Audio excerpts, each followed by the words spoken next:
confused about where they came from. I'm gonna go live now because I'm gonna stream this because it's kind of Okay, fun. it is kind of fun.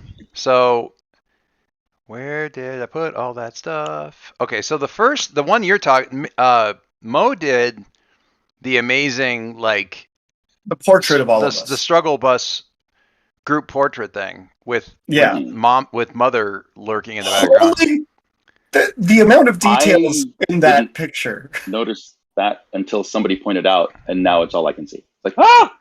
Yeah, it's so great. Open the original, yeah. It's so good. There's so much.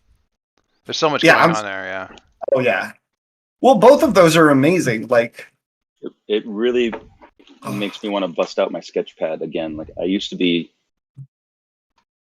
drawing all the time, drawing all the time, drawing all the time. My girl wants to. Sorry, I don't know why that happened. Yeah, I can't quite get it to be where I need it to be on this screen, but it's pretty great. But then I'm assuming. Oh, I got to get this.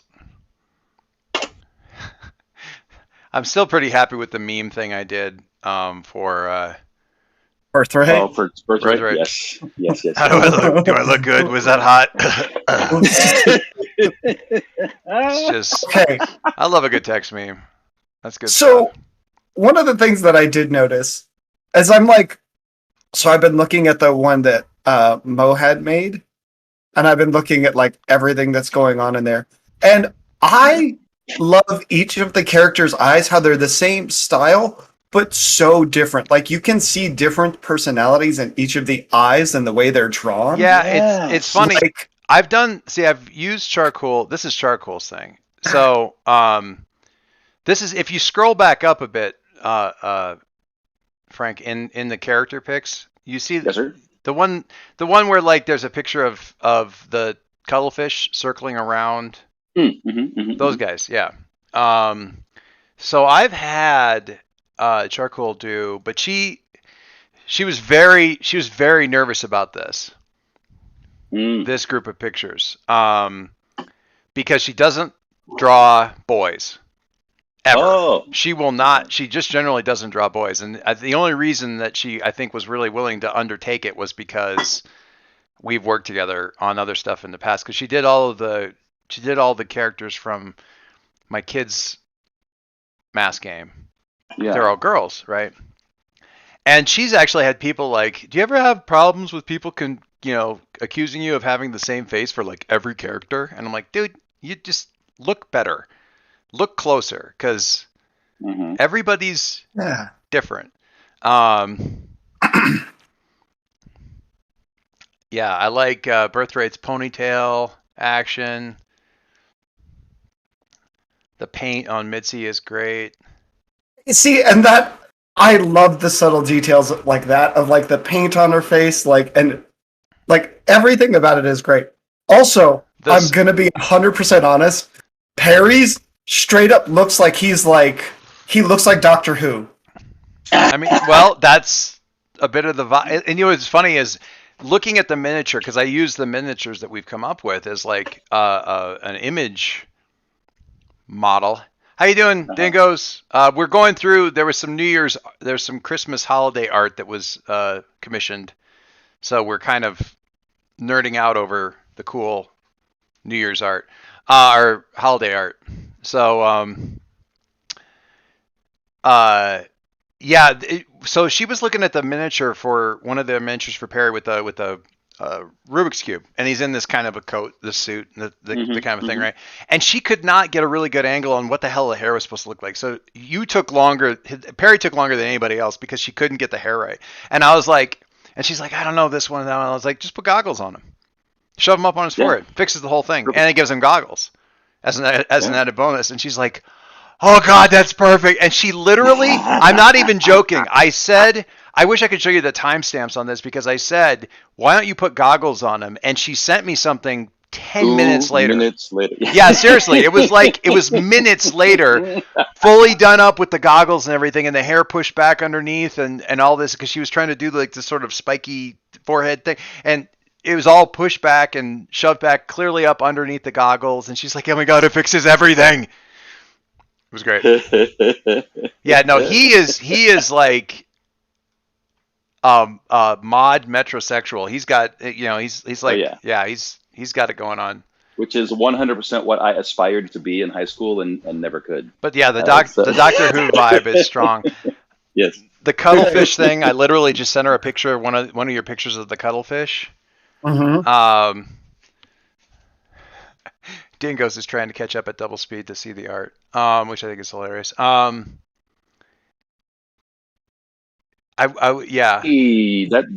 That reminds me of something that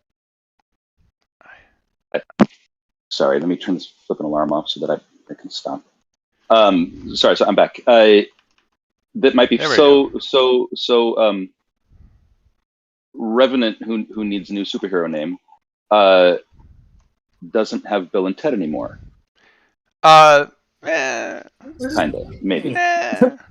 We've had me and Joyce have had this discussion. I think my exact sentence to Joyce was, "I'm okay with losing the Sanctuary. I'm not okay with losing Bill and Ted." Well, yeah, I just wonder if there's. He's got to win. Yeah. Okay. If you guys have already had that conversation, then good, because I was like, we gotta.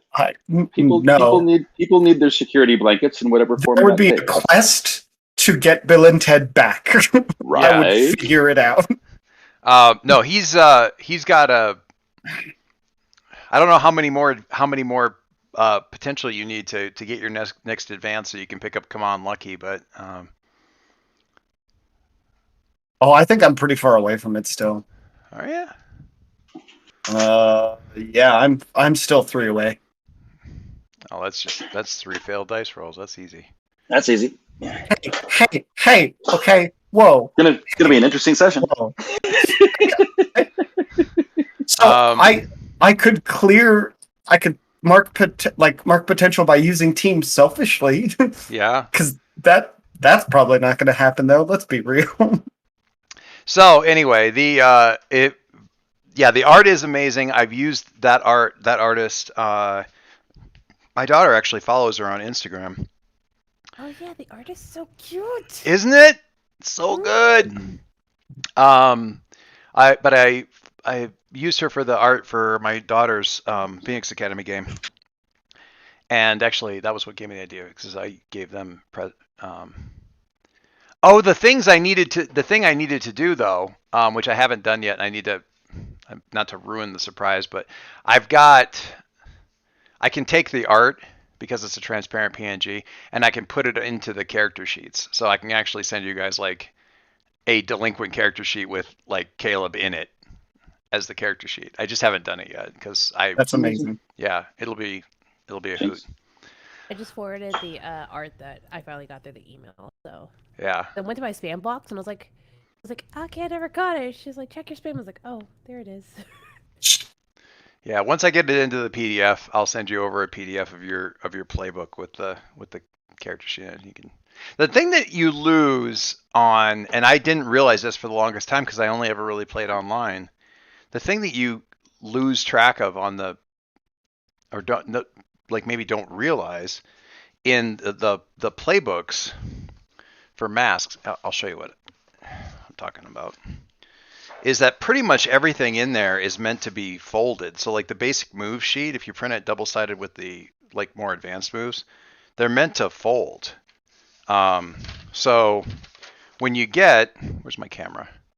Hang on. I got to get back to where, here we go. So when you get the play sheet, and I did this with my daughters, see how you can just drop that in there? Isn't that awesome? You cannot imagine what it's like to see your character like in the character sheet. It's I don't know. I think it's pretty sweet. So that was what I did for them one game was they showed up and I had their character sheets all done up with the Oh, those are cute. Right. These cool. You can see. I mean, obviously same artist, but and so Mo, you would have missed this. She did not. She was really, really super nervous about doing these things because she doesn't draw boys, and she was not at all sure that she could pull it off. I said, Perry's like practically, like he's such a metrosexual. I don't think it's really gonna. And she's like, no, I'm not worried about him. She was really worried about Silas. And to be fair, she had to like increase the width on his neck like 3 times to get him up to the point where he didn't look like he was gonna snap in half. But like, oh my god, it's adorable, right? Yeah. But so the character sheet, so you got this, right? It's a booklet, right? So this is the front character sheet, and then inside is all the stuff you have to roll in, all your moves, okay? And then the potential and the advancements are all on the back. It's a really neatly designed character sheet. I played for, I don't want to say how long, because I never use the actual physical character sheets because but my kids game is face to face usually, and so we have the foldable character sheets. It's a really nice design, and it's one of the few things that makes me kind of like, oh, it's too bad I can't play live.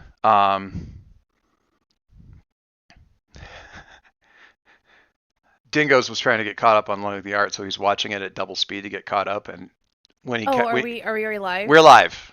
We're okay, live. Hello. Hi, we're showing off art. We're showing off art, so I decided I wanted to get it recorded so I could give proper props to Charcool, CHARCOOL, maybe another L, but you'll find her if you do a search for that. She's in the Philippines, I think, and she's currently going to college. So if anybody ever watches this and decides they want to do a commission and they like this style of art, she does do commissions, and she will always.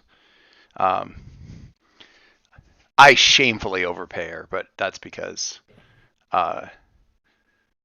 I know how hard it is to be in college and try to do art. It's not overpaying if it's worth your time. It is absolutely worth the time. Did you share the art that I gave? I did. I put it up there. I had it up before. I got it up before, but I started with that. Oh. It's up there now in the feed. You'll see it come up in the stream. Now, who is this artist? I didn't. Oh, it's my friend Aki. Let me find her Twitter and show y'all. You put up in the text chat. Yeah.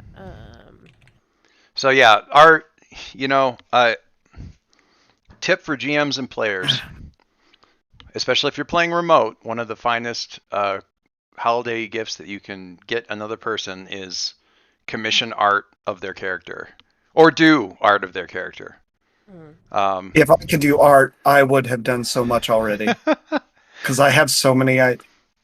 Okay. So there is something I have been doing, and this is something I've been working on with a good friend of mine, because I've been like, man, you know what would be cool is if we had an opening theme. So like whenever we're ready to like actually start the game and be done with our BS, we could just play the sound or play it on and then the just break. Go through. So I've been working with one of my friends, and we're trying to write it together, but I haven't written music in decades. I don't like to be able to say that there have been multiple since I've done that. That doesn't make me feel good. So we're working on that. So eventually we'll have that. I don't know how long it'll be, but I'll send it to you.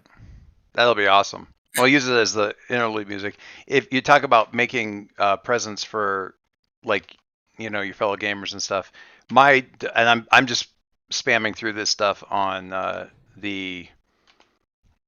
in the feed, but like this is some example art and stuff kind of things, but my daughter basically spends every game session doing art of the characters. Of the players. Yeah. They're killer. Can I show you what I got the other mask group? Because physical dice, if I got them dice. Yes.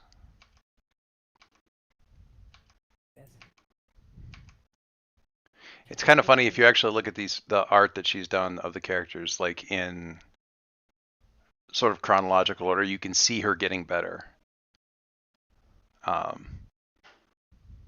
Keyboard loud? It's a new keyboard, so I'm still getting used to it. No, I don't even hear it. Yeah. Nice. I love all those sketches, and I really need to get back onto my my Hero Forge kick with those inspirations. She hates some of these because she's used she early on she was doing a lot of like just starting with somebody else's art and then kind of adapting it and stuff like that. Now she's gotten into her own stuff, and I like it even better. This one is like straight up.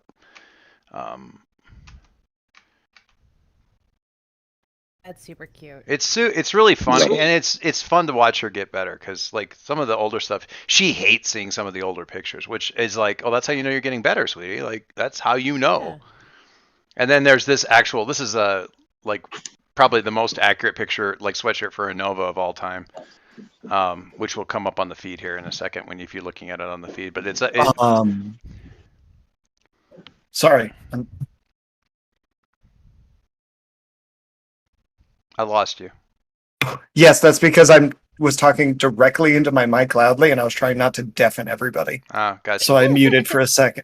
I didn't want to like scream into everybody's ears. Like all aboard the Hot Mess Express. So Frank, wait, whoever. What? So on the stream, I have like grouped folders for. There was so much art for the Phoenix Academy game that I just have it grouped by character. And some of it's inspirational art that like, oh, this kind of looks like Ember, so I pull it in or whatever. And one of them is a gray hoodie sweatshirt that says "All aboard the Hot Mess Express." It's not. I think it's just in there because we might eventually end up putting it on a character sketch or whatever. But yeah,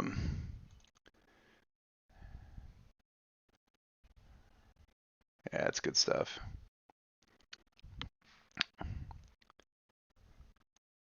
By the way, I dressed like this because it was 80 degrees yesterday and it's now 36. It dropped like 50 degrees like overnight. The Southwest can suck it because their weather makes no sense. My feet like. Sorry, that just reminds me of.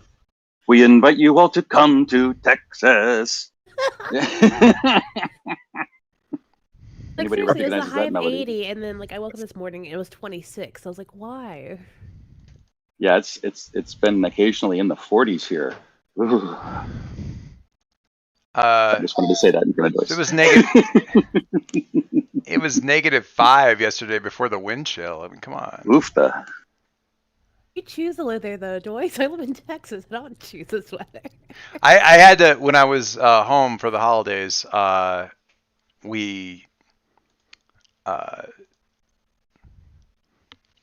I don't know, Dingoes, I don't know if you saw the new character design stuff, so I'm putting that up there too. The new Riot Squad team. This is actually in game. New costume design, everything like that. Anyway, so yeah, speaking of a place I don't choose to live, I was home for the holidays in South Dakota, and my sister and I did a couple of we did one run together, and then the other day we couldn't coordinate well enough, and I went for a run when she was suggesting it to me, and then she went for a run after. But yeah, the second day, I want to say it was like 13 or something like that. I did about, I don't know, it was like 4 miles. It wasn't that bad. It took a while to get warm. I will say that. It took a while to get warm. This is why I'm wearing all this right now. But you're inside. It can't. I'm still cold. I have the heater on, but I'm still my hands aren't warm yet. All right. So this is us expunging all of the we haven't talked to each other in a month energy. So that's all to the good. And by sharing art. Philly, yeah. Sharing art, which kind of gets us generally in the direction of maybe doing a thing. So yeah, I meant to watch the whole game and kind of get myself caught up, but I got to the test things. At least for Mitzi. Mitzi was the only one that we did it with because you're the only one that your grades will actually affect.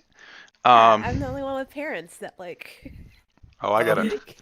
So speaking of the game, there was actually a couple of things I did want to do like over the break, since I'm assuming we're probably fast forwarding past some of that stuff. Well, we skipped, at least for the moment. We skipped ahead a month from the fight in space. Ish, give or take. And we're probably going to fast forward a little bit more because we wanted to be doing but I think we're going to end up a little bit behind because I think we're going to end up doing some kind of holiday shopping montage, and the exemplar thing will probably be once everybody can get here. At least most everybody can get here. Because I don't want Sean to miss that, and Sean can't make it today. So, But yes, anything that you have in terms of like a to-do list or anything like that. Okay. To sum up, if I understand things correctly, we were in space. Perry has been kind of quietly and maybe not necessarily informing everybody that he's assembling, trying to recoup the scattered bits of Dr. Infinity, and has, while getting a hold of the energy source, hasn't been able to actually find the brain. Or was it the other way around? I think that was what it was. I think that's correct. I think something was missing, and I think, and he's starting to suspect that it's not that he can't find it; it's that somebody absconded with it.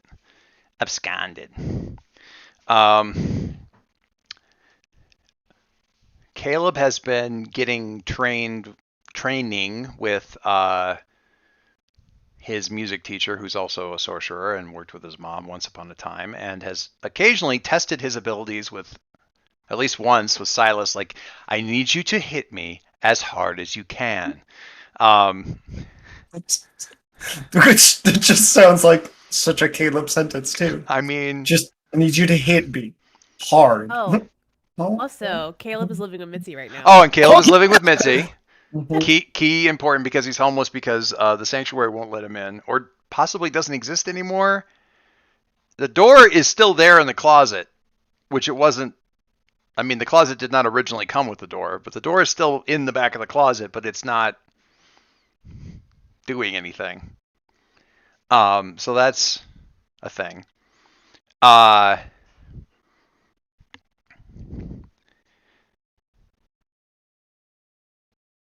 And Mitzi is sort of mostly they're basically, Mitzi's grounded, but her parents don't want to be the kind of parents who ground their kids, so they're really not calling it that, but that is basically what's going on, is you're grounded. For all intents and purposes, you're basically grounded for academic reasons. But you're basically okay, and if we're honest, your dad and your mom, being who they are and what they do for a living and that kind of thing, are a little bit more concerned about whether or not you're getting a great grade in your academic core than whether or not your art class scores were where they want to be. Yeah, they're okay with art not being great. Yeah, Mitzi's devastated by it. Yeah, exactly. Yeah. It's, it's like, oh, it's okay. I mean, that you can, I know you can get that now that you got your handle on your academics, I know you can bring that back up. It'll be fine. Because that's the nice supportive thing they can say over, like, okay, but are we worried about that? Really? Yes. My daughter's got an art class this coming semester. She's very excited because it means that she's not doing philosophy anymore because she fucking hates that teacher. So. I bet. Or not philosophy, psychology. Sorry, not philosophy. Psychology. See, that breaks my heart because philosophy was one of my favorite classes because I had a really good teacher, and that just shows how the teacher can literally destroy somebody's interest in something just because they're either good or bad at it. You know what I mean? And that just breaks my heart. I have a question. I have an answer. I'm talking to my daughter for a second. What was the condition that, and she apologized for it later, but what was the condition that your psych teacher said very few people have it, and the people who have it are actually just making it up? DID. Which one? Dissociative identity disorder. Thank you. Dissociative identity disorder. Very few people have it. Very few people have it, quote unquote. That's 1% of the population, so 300,000 people. And Kaylee called her on it in the middle of class, and she's like, you need to stop getting your facts from TikTok. So Kaylee started sending her articles and stuff, and she apologized in class. The next time they had a set, they had, first of all, my facts were not great. Secondly, I was very dismissive. And then she apologized for something that, how did Kaylee say it? She goes, I hadn't realized it had upset me, but that had actually upset me too. And she apologized for that as well. But that's been the teacher that she's been dealing with this, just dismissive of what her job is. Like, she's a fucking psych teacher. So yeah, she's pretty happy about getting to art. That'll be awesome. That's super exciting. Yeah, that's really well. Cool. She loves doing art. Obviously. Anyway, all right. Thank you, Dangos. That's really sweet. I wish we could get more of the Phoenix Academy game up, but it's been really hard to get people together. As they get into high school, it's a lot harder to play a game about high schoolers. We're going to try and get a game going with one of our other crew pretty soon and see if we can get something going. Break me past 200 masks sessions with yet another campaign. I think I'm at like 180 right now or something like that. It's pretty good. Anyway, all right. So but Andrew, back to your thing. Yes. In the intervening time and stuff, there's things that you wanted to do. Yeah. So there were specific things for holidays that I wanted to do. It's the holidays. Let's talk about wish lists. Okay. What are they? Okay, so specifically, Caleb is during the shopping thing. Caleb is going to disappear, like from everybody else, and then go hide a bunch of stuff that he's bought for everybody in Mitzi's family. Like he's like gone through and just been like, okay, I have one for this family member, this, because he's never had to do it, so he doesn't know what he's doing. They're all going to be the worst gifts possible.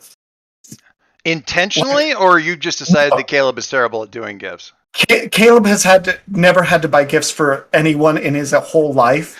He has no clue what the. He's just like. Who's your youngest sibling? It's the twins, Emilio and Elsa. Yeah. So like you get the match set of a match set of fountain pens, like with the ink jars, like. You're still monogrammed handkerchiefs. Even better. Like, thank you for upping the game. That is excellent. The only gift that he gets that's like a legit gift, because he just doesn't know what to get Abuela, so he just writes down on a sheet of paper and he's just like, I owe you one favor. Oh. Like, and it's a just blank card, and she'll be like, "Is there limits?" No. This is entirely cute and adorable. I am going to cash that in at the worst possible fucking time. Like, because Abuela is adorable. She also doesn't necessarily play nice when it really, really matters to her. So. Oh, I'm assuming she wouldn't. Yeah. Anyway. All right. So we got the twins. I just need to know how horrible these gifts are. We got the twins that are monogrammed handkerchiefs. Then your older brother, does it skip you and go to your older brother after the twins? Yeah, there's two older brothers. Two older, like the one that's in high school and one that's out of high school. Yeah. Is the one that's out of high school, is he really around very much? He lives at the house, but he works at Rook and he also goes to college. So there's the older Senior. brother who's in. Okay. 1 year older than Mitzi. Mitzi. The one in college, and Julian's the one in high school. Okay, so LJ and Julie. Julian. So Julian. Senior in high school. Science nerd? I feel like it was a science nerd. Science nerd, yeah. Like him and Perry know each other. Yeah, they're in physics together. What is it? Get him like a basketball. No, soccer ball, something. I find one of like Caleb's old like 80s punk posters that's like signed by a bunch of different like punk artists. So very meaningful stuff that he would have no connection to whatsoever. Exactly. He's just like, that's really thoughtful. I don't know what this means. I love the idea that you're giving people stuff that is very, very meaningful to you that may not necessarily have any. It's like your dad had monogrammed handkerchiefs and he always thought that they were amazing. Like he was always very quietly proud of those. So you give them, because that's important. So you give that to a pair of 12-year-olds. Yeah. And the poster. And then the poster. Hammer pants. I don't think hammer pants are probably going to make the cut. Dingoes is over here suggesting hammer pants, but so for LJ, it is. He works at Rook and he's in college. Gotcha. Okay, now is LJ like a nerdy guy, or is he like more like serious and like toys are for kids? I'm gonna say everybody in the family except for Mitzi is nerdy in some sort of aspect. Okay, so like, but because I was thinking, because I know literally nothing about this man, because I've met him and talked to him like 3 times, and we live in the same building, and I'm literally just gonna be like, I got him a Lego Death Star. I don't know if he'd enjoy that, but it's got 8,000 pieces.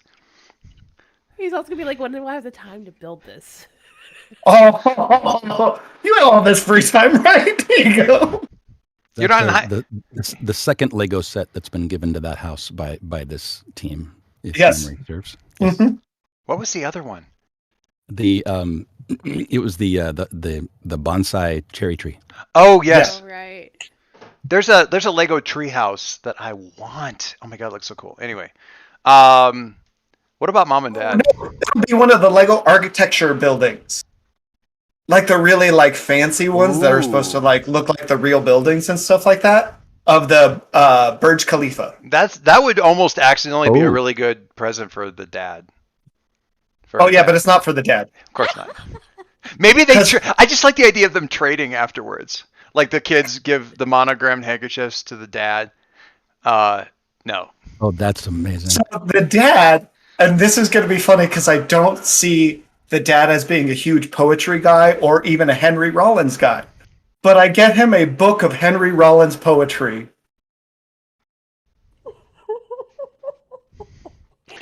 This could be life-changing. Oh my god. Careful. Get Mom. Which sibling was it that got the Henry Rollins? No, the dad. Oh, the dad got it.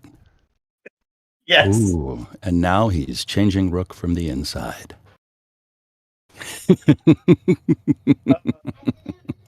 How is there not a collection of this on like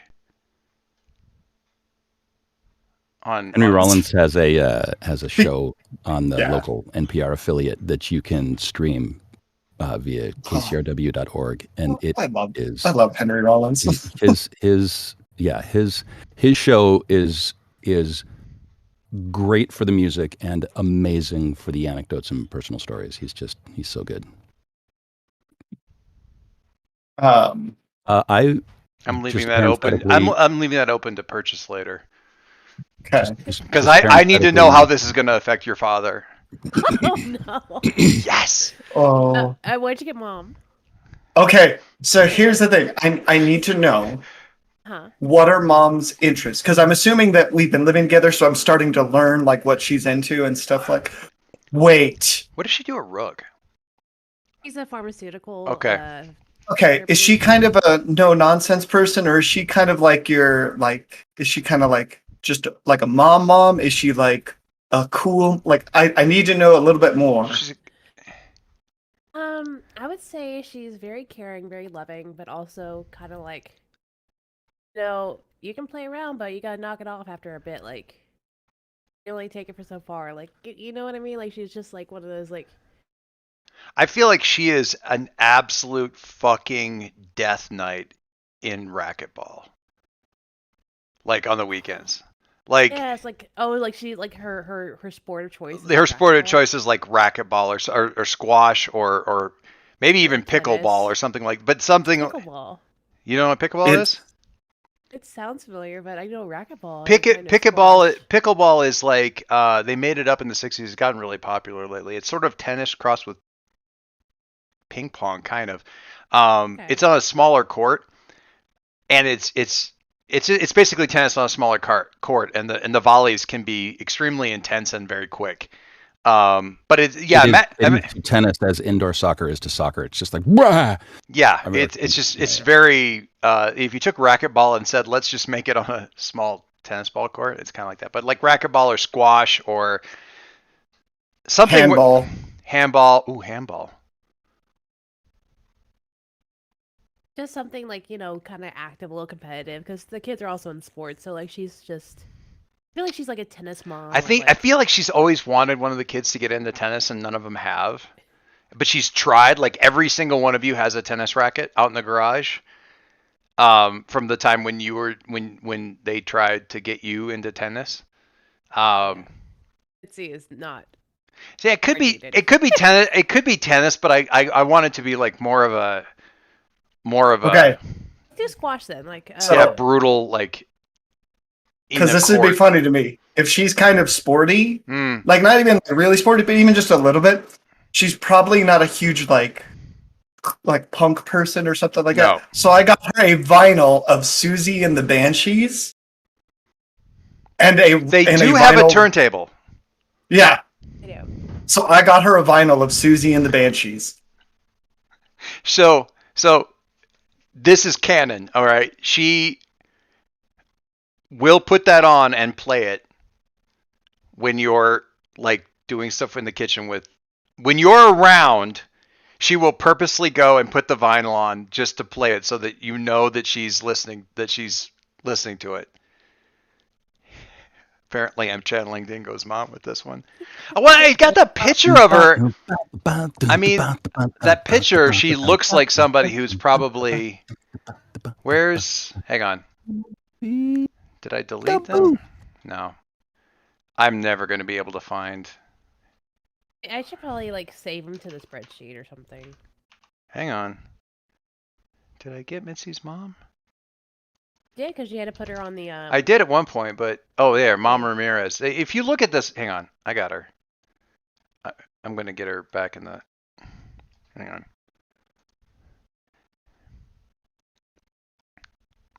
She looks perfectly nice, but she also looks like she would... wreck somebody? Yeah, you put her in, Isn't that Sofia Vergara? That's the picture you gave me for your mom. Yeah. Sofia Vergara. It looks like her. But if you, I mean, you put her in gym clothes with a racket in her hand and covered in sweat, and she absolutely looks like she would wreck. She's terrifying. It's great. Yeah.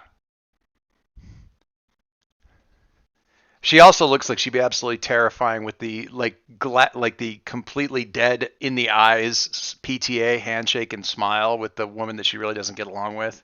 Yeah, it's Eva Longoria, by the way. Eva Longoria. That's who it is. Yeah, but I don't know who that is. Julia Trevino Ramirez is mom's name. And see, I did get there. I can't remember his name either. But yeah, give him a book of Henry Rollins poetry, something's going to happen. He's either going to ban you. He's either going to ban you from the house, or he's going to start an entirely new midlife crisis hobby in the garage. Gonna start a band with Caleb. Did I ever tell you that I used to play guitar when I was? That's how the conversation starts. Oh my god. That's how I met your mother. Was it at the Susie and the Banshee show? Because that would be hilarious. No, it wasn't that. It was almost as cool. And then we did one of the slide cuts where they do the whooshing slide cut, and it's him trying to make ends meet during college, playing in a Mexican restaurant mariachi band, and she's there with all of her friends and stuff, and he's sitting there and he looks just dumb, in the whole But that's the fixation, and she's completely ignoring him. Yeah, no, it was almost as cool as that cut to mariachi band, cut back. It's basically the same thing. Oh, nice, cool. If that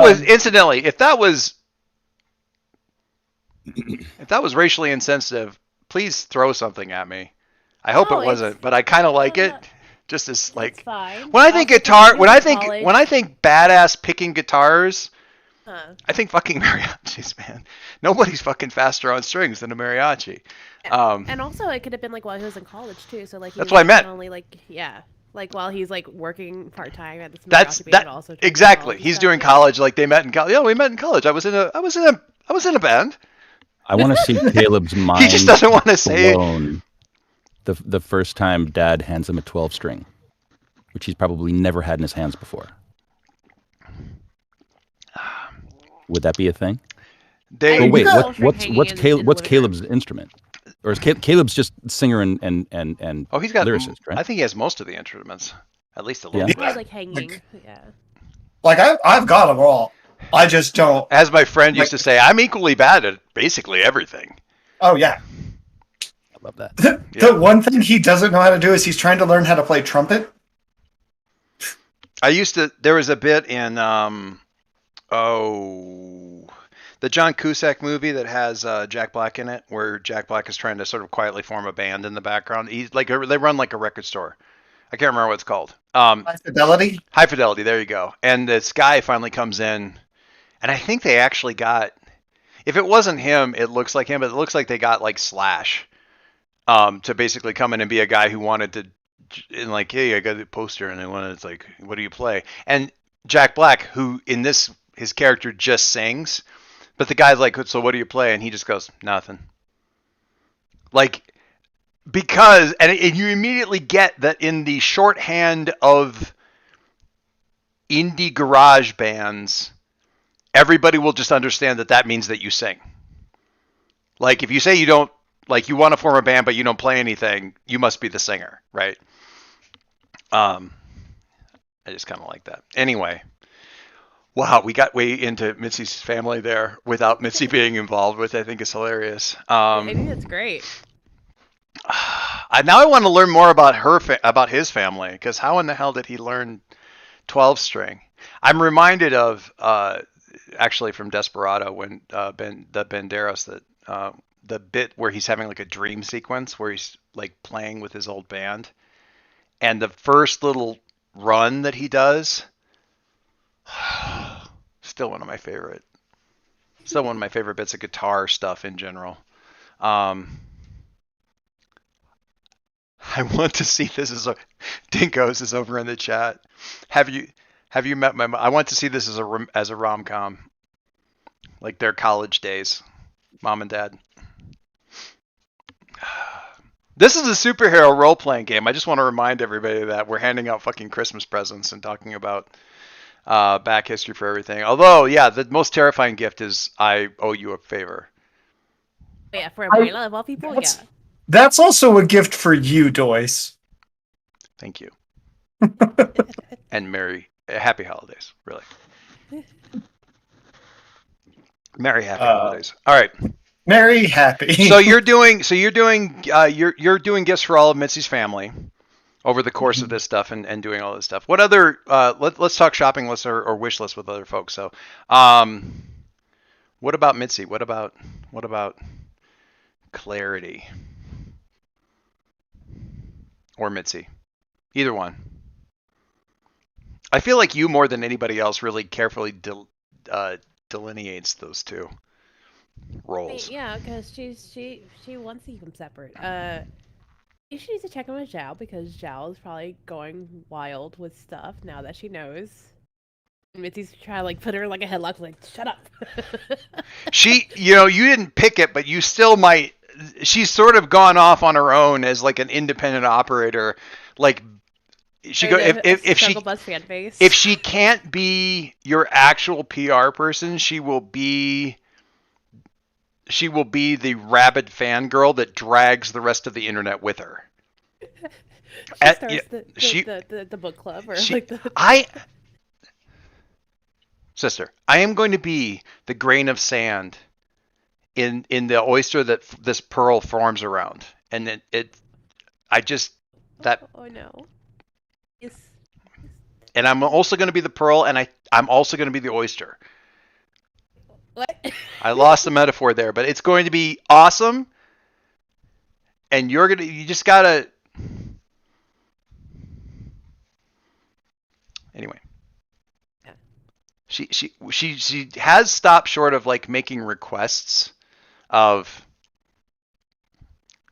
Could you do like the next time? Have you thought about like a catchphrase? Something to shout. It could be like something that everybody knows. It could be a meme. You could shout a meme. Oh. Like the next time you punch, like get in a fight with Troll. Find Troll, get in a fight with him, and then knock him through a wall or something, and then shout, "Oh no, our table is broken." I could use that. What's that? Don't punch things. You pick things up. He's a pickable, uppable thing. I said punch. I said knock. You could hit him with a car. Can you pick up a car? Can you pick up a car? Did you not see the train? Hit him with a train. Oh, that's not what I meant. I love where you're going with this. This is really good. No. Oh, no, please. Please.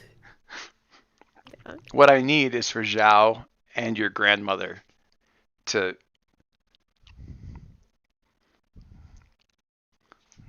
No. They need to form social media Voltron for you guys. I think Zhao has not been at the house because of Mitzi's request. Because now that she knows, her brain's going to be thinking about it constantly, and Abuela's going to know. Oh, yeah. Yeah, and Abuela will have suggestions. Hmm. Abuela is very much in the controlling the... this isn't how she would put it, but kind of like controlling the... image, like otherwise the image will control you kind of a thing. Probably there's a little bit of, I want to say, PTSD isn't quite the right thing, but it's a lessons learned for her that if you don't say the thing, then other people will speak for you, because in the era when she grew, she will say that her time as a superhero was amazing, but she's also really, really adamant about making sure that you speak for yourself. I think that's the conversation they had last. Yeah. Last game, yeah. And that's a recurring theme. There's more than a few times that she's brought that up, and she doesn't say it as directly as that. Sometimes she does. Like, there will occasionally she'll say it, and it's kind of an encapsulated. Like, if you don't talk for yourself, other people will talk for you. Believe me. And then she won't get into the whys or the wherefores or any of that. I think another thing on the list is you've been hinting at this for a while. I don't know when you're going to bring it in yourself, but Blackbird? Yeah. I don't know when you're going to bring that in, but like I know it's on the back of your brain somewhere. It is definitely in the back of the brain. We can if you want to bring it up with Abuela, that's totally fine. I think yeah, that'd be pretty fun, but we can. Thank you, Frank. Thank you for finding the lines and veils thing. Oh yeah, no worries. Yeah, that's good. That's good.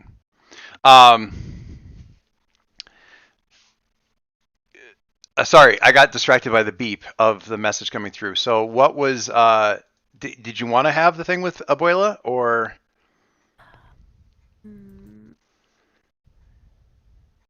Yeah, I think if we're just doing like one-off stuff and like wish list, I think it'd be good to like start going down that path and seeing what's going on. Yeah, I was planning on kind of getting the, well, no.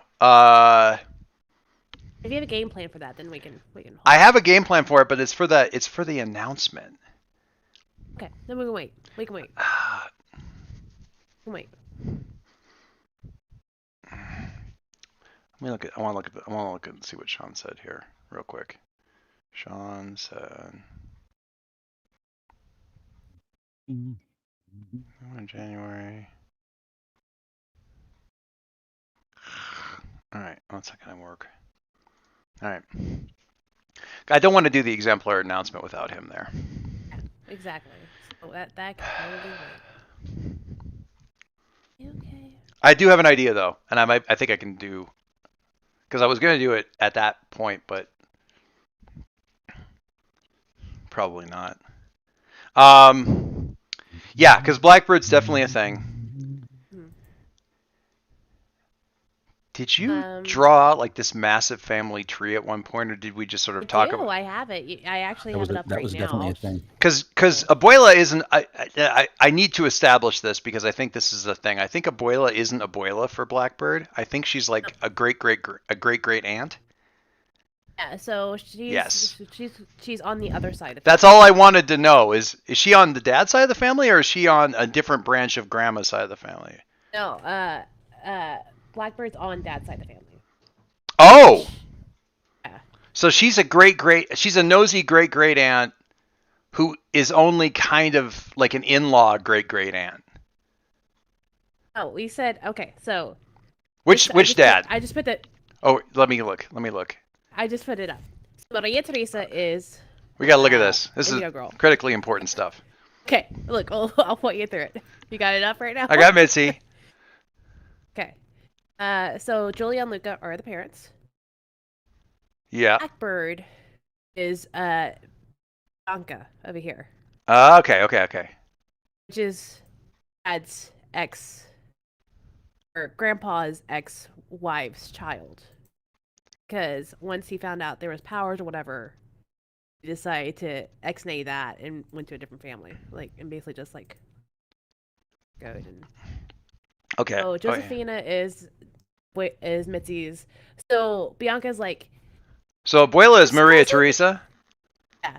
Okay, that's Abuela. Yeah. Julia and Luca. So your dad is Blackbird's uncle. Uncle, yeah. So you guys are cousins. Huh. And really, Abuela is only... She'd be a great aunt, but in-law-ish. Yeah. So great aunt once removed. Yeah, kind of. I don't know. I forget what the removals is, but yes. Or yeah, once or twice removed. Yeah. She's a nosy old lady who thinks that she gets to say because she's part of the family. That would be Blackbird's take on it. Pretty much. Can I make a statement on that? I mean, sure. Abuela is Abuela to everybody, and that's just that.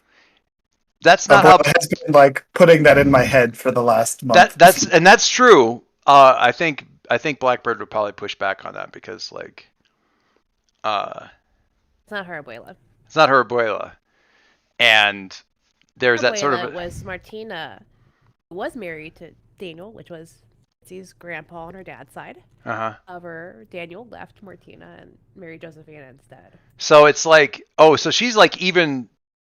That's why there's X there because so although your dad is an uncle, that's the family Mitzi doesn't even know about because her grandpa never talked about. Oh, so even though your dad is technically the uncle, it's half brother, half sister.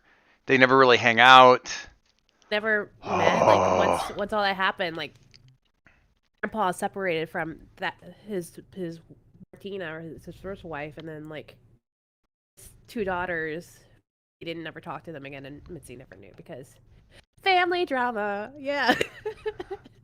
I have to save all of these things here. This is. That's why I labeled them. Yeah, I know. I gotta. Super. We're gonna get in there. This is the problem with having so many mask games, is it?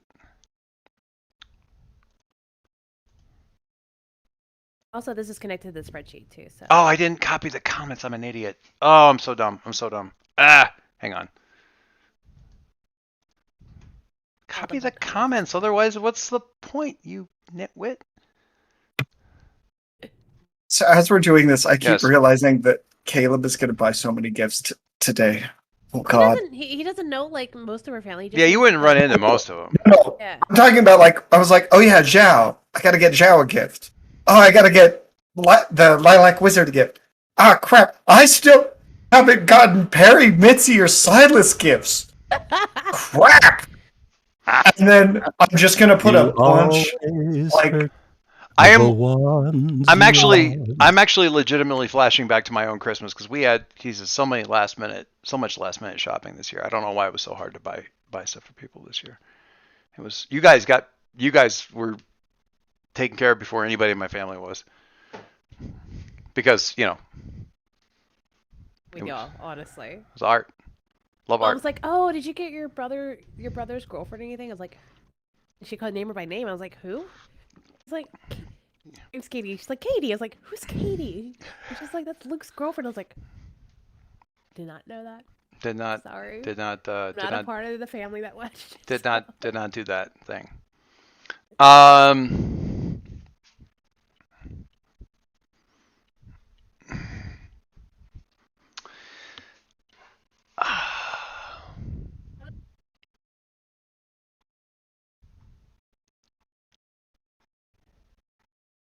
Yeah, it's a very segmented, especially Dad's side. Oh, random. Did y'all hear about? Did y'all watch Encanto by chance? Just. No, it's on my list to watch. Oh my God! Yeah. So Martina is Bruno. Don't talk about Martina. Martina is Bruno. Hey, yeah. Now I got to go back to the thing again. That's Paul's first wife. Oh. Yeah. Yeah. So there's two things about that. So first of all, Encanto is great. My daughters watched it. My oldest daughter's watched it like 4 times. I can only watch it once. I can't do it again. And I think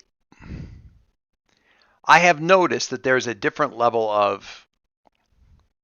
It's about family and keeping family like intact when sort of the internal stresses of family cause it to not want to be intact. I don't identify with pretty much any part of this story. Only conceptually, like I can see some of it with my oldest daughter because she's her mom and I are divorced. But that's not the family that I grew up in. I fully own, and this is not even my cis white old dude thing. I just got lucky. My family is awesome. I get along with fucking everybody except for like my mom's younger sister or something like that. It's like I don't talk to them. But in my local family, we're all great. Everybody is awesome. My sister's my best friend. Blah, blah, blah, blah, blah. Mo is doing deep breathing exercises. I'm also trying to breathe because I'm still not feeling well. Oh, yeah. Whereas my daughter has character favorites, and they shift every time she watches it. And I feel like I saw a TikTok about it. Like Encanto is the movie where I realized that not everybody has family trauma that you're dealing with. Like I can't remember who was doing the TikTok, but literally her boyfriend didn't I saw it too. Yeah, her boyfriend had to explain the point of the movie to her boyfriend afterwards because he literally didn't see like what was going on, like why there was like why everything that was I can't talk about it because Andrew needs to watch it, but why everything that was happening like he didn't get it. And she's like, does your family function? Yes. How is that possible? Does that actually work for people? Do you have functional family? Like kind of a thing. And I get it conceptually kind of thing. But aside from that, beautifully done. And a pretty good mask game. I mean, honestly. So I was saying it's pretty, yeah. That was so you were going to say though, I'm sorry, I talked right into that thing. You were leading into something else with that. I was leading into like how like, oh, we don't talk about Bruno. Ah, yeah. When the songs, they don't talk about Martina or like Grandpa never talked about his first wife or his first kids. Gotcha. And honestly, Dad never knew. Oh, really? Yeah. Until or ever? Ever. And this isn't necessarily something that Abuela would even really know, because it's not really her side of the family, unless she was nosy as hell. Yeah, she is nosy as hell, so. I mean, Blackbird would know, because Blackbird is, if you took the flying suit armor portion of Iron Man and combined it with Mockingbird from S.H.I.E.L.D., so like basically it's a power armor suit that flies plus a S.H.I.E.L.D. agent. That's essentially Blackbird. In my head, like, and I just now put this together, so I reserve the right to contradict myself later. But basically, an Aegis agent with power armor that is good enough at it that it can actually play ball at the exemplar level. But functionally, is basically just very good. Oh, and also, yeah, she invented the suit. Like it's smart. she got them brains. Yeah. So between the fact that she's super smart and the fact that she can basically access Aegis intel files and stuff like that, she absolutely knows the whole tree and all this stuff. And has been keeping it to herself. So I think I know how that's going to come up. But I think it needs to wait until. So yes, that's going to happen. I absolutely have it in the back of my mind as something for. I have things planned for the press conference is what I'm getting at. Things. Okay. Perry. So we had this sort of wish list of things that are going. This is going to be the weirdest episode of all time. I may have been AFK early on when you were talking about what people were doing prior. So if you tapped on Perry, I think we didn't. I missed that. I figured if you were muted and your camera was off, you were probably away. What we're aiming at here is like what you've been. So we quickly summarized that Perry's been like trying to get Dr. Infinity back together, and probably is starting to suspect that they can't find the brain thing, the actual brain for Dr. Infinity because somebody has absconded with it, and we have some time that has passed here. And what else are you doing with that time, or what have you got going on? I think, if memory serves, I was specific about. I'm blanking on. I was very specific about what I found and what I didn't, and the thing that I didn't find was the thing that let her reset the timeline. Right? Yes. Is that what I didn't? Right. Well, but I have her. But I'm like talking to her. I've got. Oh, okay. So you've got right. So what? Yeah, because what I had originally. I've basically got a holographic head in a jar that I'm talking to. I am okay with that. Yeah. So what you're okay. So yeah, I knew it was one or the other because basically you've got like the sort of the power source that you're missing, and then you've got basically the personality matrix and the programming matrix. Ah, right. Yes, yes. So I'm thinking maybe the difference is that. Because remember I had said like at the end of the day I can reset it. Maybe the difference is, or you could at one point. Right, her ability is to reset the 50-mile bubble, and my ability is to just reset me. Maybe something like that. You know what I mean? Resetting you has other. Sure. And the deal was, I remember this conversation now slowly. Yeah. It's been a minute. Yeah. The deal was like you. At some point in time, a version of you had enough of the criteria, and this was the one that got very old and built Dr. Infinity. Right. And you had built, you never really explained the context. She doesn't even know how she can do it, so that now she can't tell me how to do it. That was partly that. It's partly that. It was activate the thing, but also the rules. There was a whole series of rule set. If this happens, then this. There was a whole bunch of if-then things. There's a parameter tree, You can start to get the shape of what you were trying to contain by looking at the series of if-then statements. Mm. But the Gestalt thing, the Gestalt situation has never been encoded or explained to Dr. Infinity. You probably knew at one point in time, but now you don't because you've been reset so many times. So you don't really have the Gestalt thing, and you can only kind of infer it from, or could theoretically infer it from the if-then statements and get a general idea of what the hell. Right. And I feel like mechanically that's either going to be represented by unlocking a moment of truth or some other ability that I haven't considered. Well, and also kind of putting it together. And have you unlocked the moment of truth? No. In fact, I just wrote down that. Always prepared. I love that. Yeah. And so, because I figured, and I put in my notes, like I took it partially to represent, like. I love it. You've been super awesome about letting me have all sorts of poetic license with Perry's gadgetry. Yeah. And I feel like this kind of represents that a little bit better. And then as far as editing the sheet, I would love to put something that's like identical to the potential box, but with only 2 squares that says gadgets on it so that I can keep track of how many flipping gadgets I've got per session, because otherwise I don't know how to do that. But I don't know how to. I was trying to edit the sheet, but I couldn't figure out how to. You can't really. We can probably just track it somehow. I will figure out something. There is Yeah.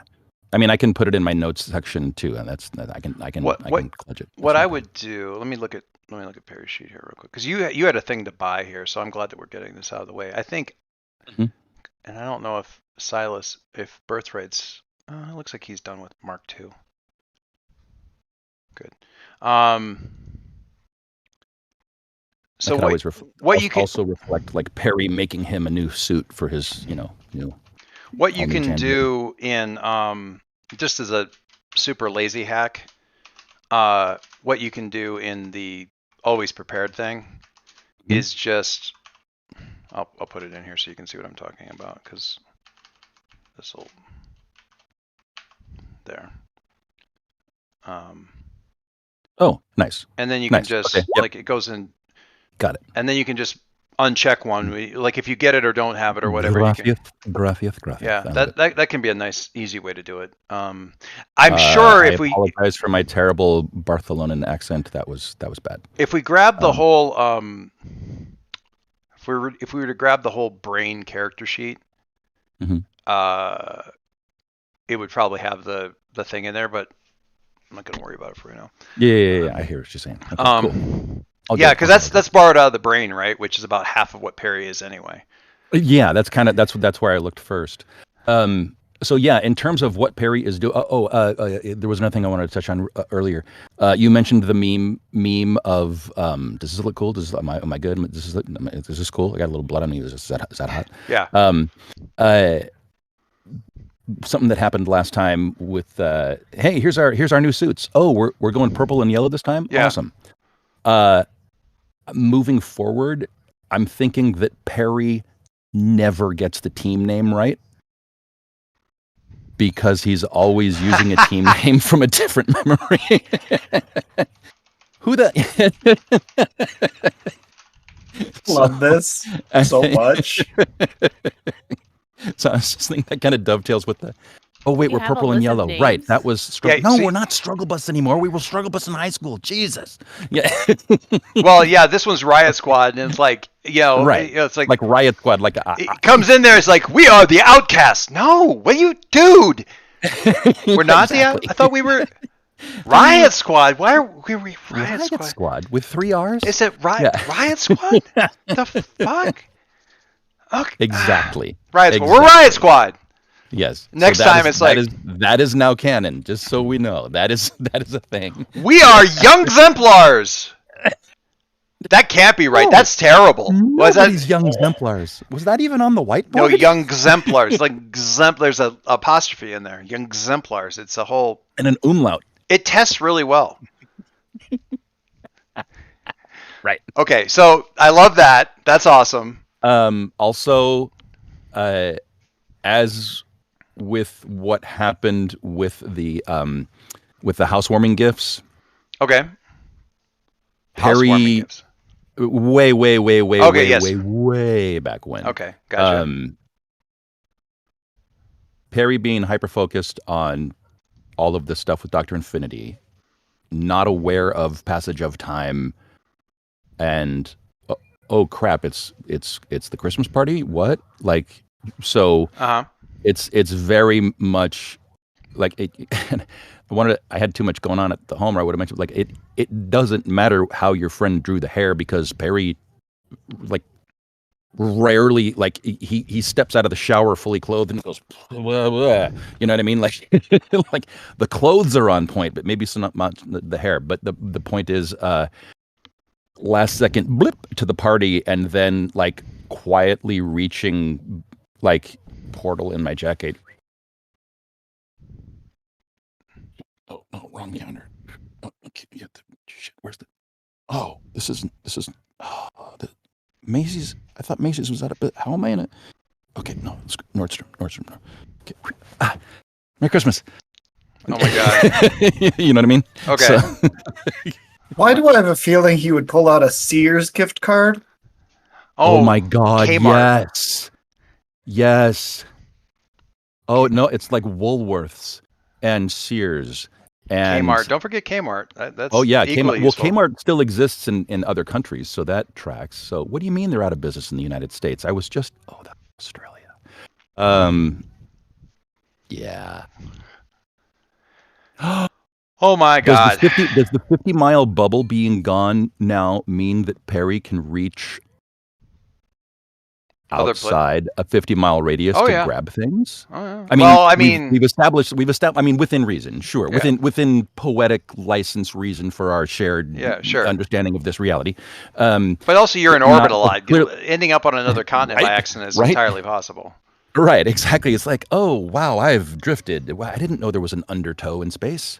I'm in replaying the audio from last game and listening to it. I am still very proud of myself for being able to accurately do the George Jetson backpack sound. Yeah, so great. Very happy with that. Which George Jetson is like a month old now. When was his projected birth date? I don't. We were talking about that a couple games. It's like a month old. Yeah. Yeah. So that's good for what Perry's. Okay. That is how a Perry Driscoll do.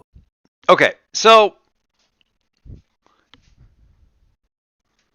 Unless there was something others specifically that you wanted to ask me. No. I got this thing. Andrew, sorry. Yes. Caleb, who's the last person that you realized that you forgot to get a present for? That Mitzi. What's Mitzi? Of course. Okay. It just makes too much sense. Okay. But I actually know what, Andrew knows what Caleb's gonna get her. Caleb doesn't yet.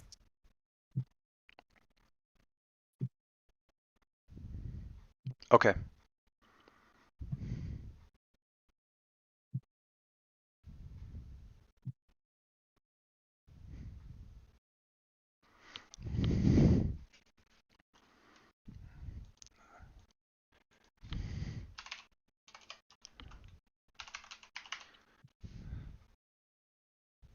That'll work.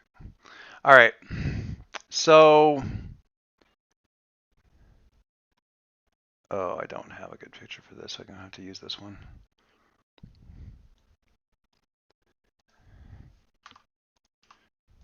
That'll be fine.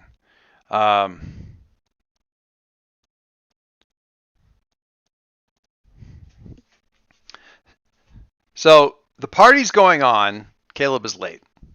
Like there's a little family Christmas party. This is pre-Christmas, but it's like the Christmas gathering, the holidays gathering for a lot of people.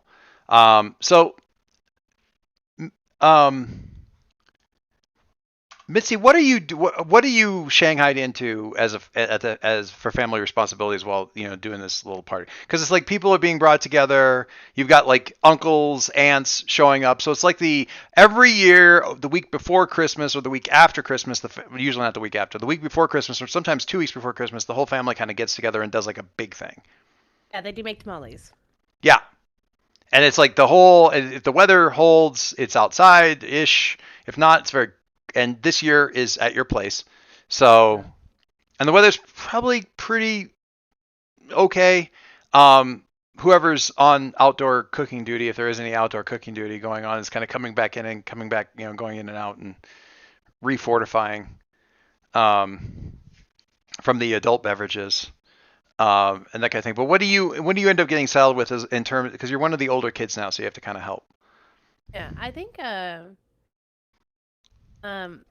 she's helping with the cooking, even though she's not a great cook. She's just like being told to like. You're the sous chef. Masa, yeah, or like. Caleb, you're not there. But I have a hilarious idea. Okay. She's just like literally. Caleb's like, you can just tap in and take what you need, and so she just randomly is like, hang on. That's what I need to do. And like just randomly uses my brain like a cookbook. Okay. I mean, if Mitzi's okay with that, the option's available. Is anybody wearing the apron that Perry got for Papa? What's it say on it? Who invited all these tacky people?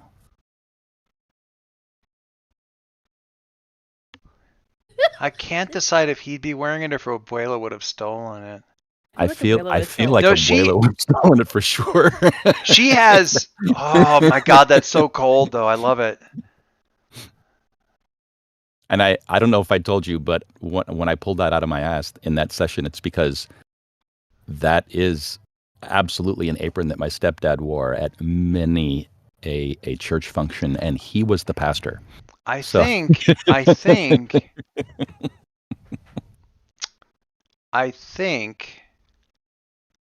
is because this would mostly be people. Is it from both sides of the family? Dad's side of the family? Who's mostly here for this? It's mostly mom's side. Mostly mom's side.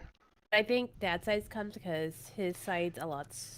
So except for the younger kids. So okay, now I need to make a Hero Forge meme of Abuela with that apron going. Am I the drama? Mom's side, and then I think it's grandma who isn't Grandma Josephina who isn't doing too well, but like not nearly as well as Abuela.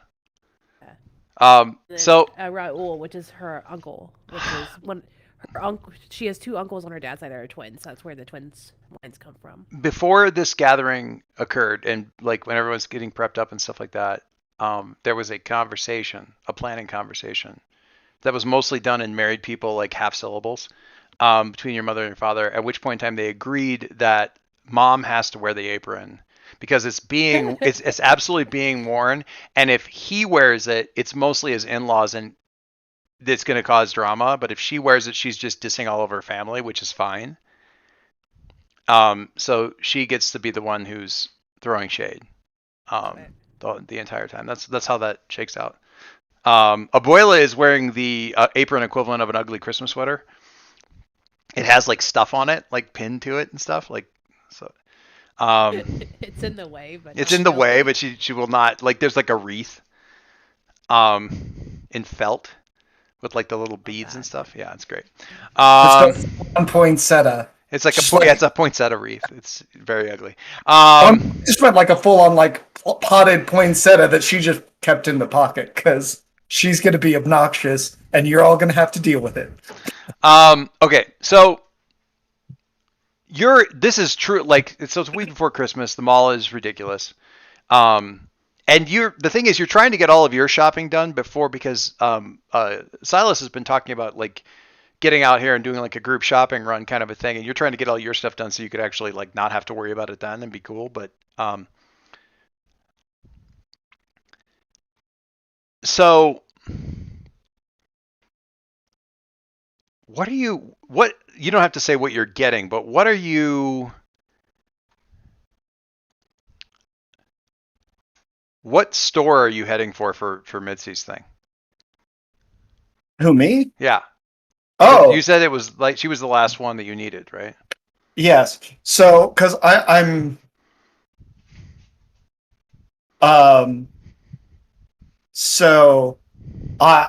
basically going to. I need to find a craft store because I need to get leather strips and studs. Okay. So you want Tandy more than Michaels. You want to go to a Tandy. Don't go to Tandy. Michaels. Oh, I yeah, you got to go to Tandy Leather. But do they still have Tandy Leather shops? Well, there's a couple out here in SoCal. There's got to be one in the. In any case, it's at the mall. Yeah. So I can tell you what what everybody's getting. If it makes it. Yeah, go ahead. So I just want to put a really small spin on that.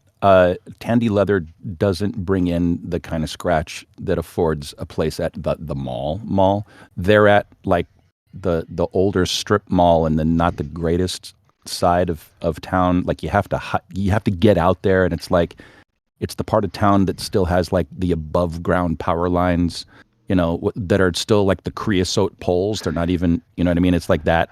And it's definitely an old strip mall kind of Tandy Leather. If that works for Halcyon City. No, is there a part of Halcyon City that looks like that? I don't know. I need him in the mall. That's the only problem. Oh, yes, of course. Yes. There's absolutely a burgeoning. Yes, what you said. Owned by some rich guy who's just like, I don't care if it makes money. I just want it there for my sake. It's convenient to me. So the mall. This is a big mall. It's the big mall in this area. And you get it probably wasn't originally built as a mall. It's been converted. I have actually a picture in my head of this place because I've seen it here. But so you're like on the third or fourth floor of the mall, and it's got the central hallway and stuff. You can see down to the various levels and that kind of thing, right? So it's up fairly high, and along on the fourth floor there aren't nearly as many stores. They're smaller ones, but they have, and this is like there's like a big food court and stuff like that. So they have like external areas that are like where you can go out. Basically, it's like a almost rooftop patio kind of a thing where people can go and hang out. And there's like the food court. So like there's places like that kind of deal. Usually not much used, right? It's late afternoon in winter, which means it's getting dark, pretty close to dark. And you're heading for this thing like I need to get there. I'm going to and it'll be fine. I'll get back and I can catch this train and get back there and it'll be awesome. And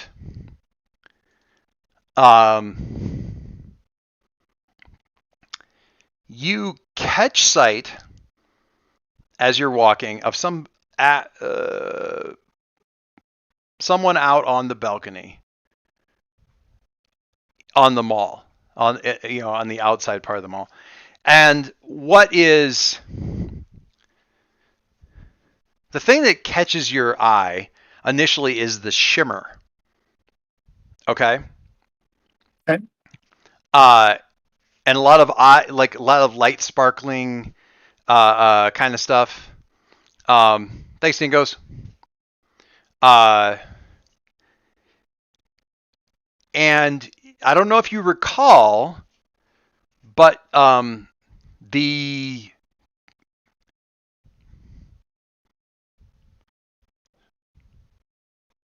meta-powered individual that you guys encountered at the football field. So there was Troll, and there was the fire guy, and then there was the one who was sort of fading in and out, and then there was one that was had for some reason Perry took offense at her because she was she had faceted little glittery bits all over her costume, had some light stuff going on.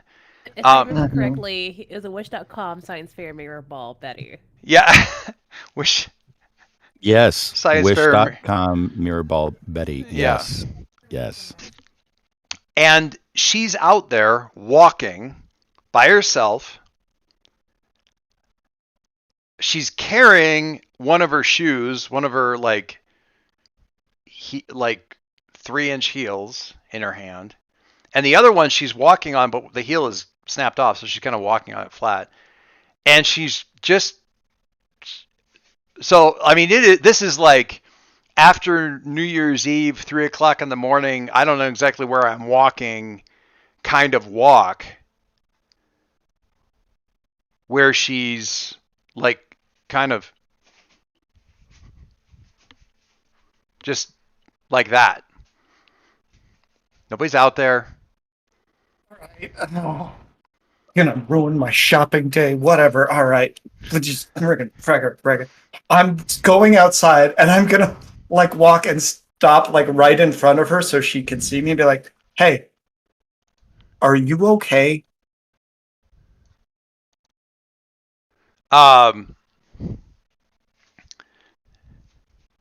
So she's kind of, I got this.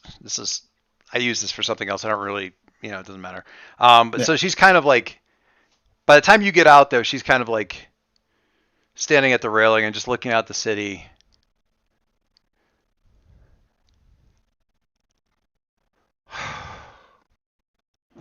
Oh, it's you. Yeah. You all right? No, Caleb, I'm not all right. I haven't. Are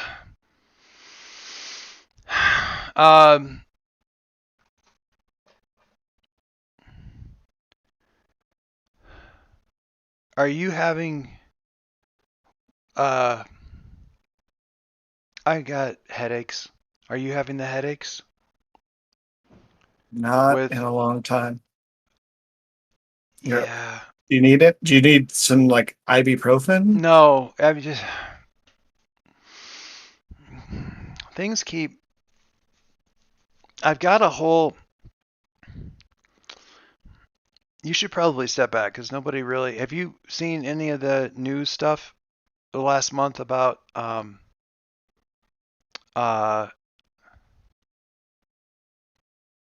FRS? I think I've got it, and you should probably back up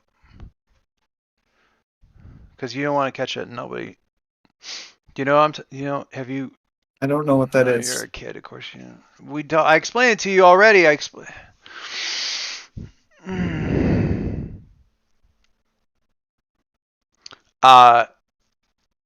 So she's talking weirdness. Yeah.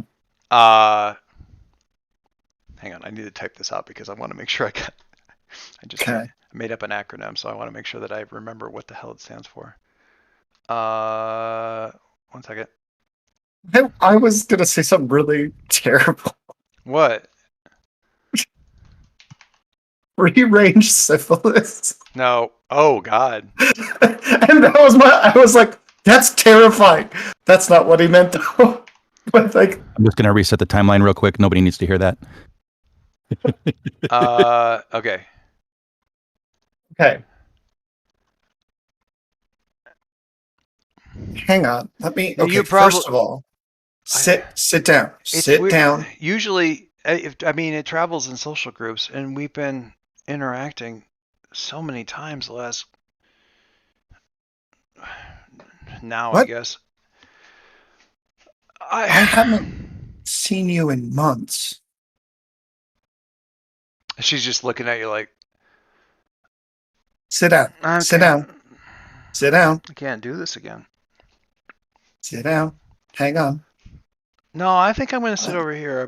I'm just about done with this. Just about. Sit down. Let me see your shoe. Okay. Let me see your broken shoe. Give me your broken shoe. Is it not broke? Oh. Give me your broken shoe. That's why you're walking all. That's not helping you walk. Let me see your shoe. And I'm gonna take some of the like glue that I had in there. Open. I had the glue. I'm making leather bracelets for my friends. I'm sure. Like that's what.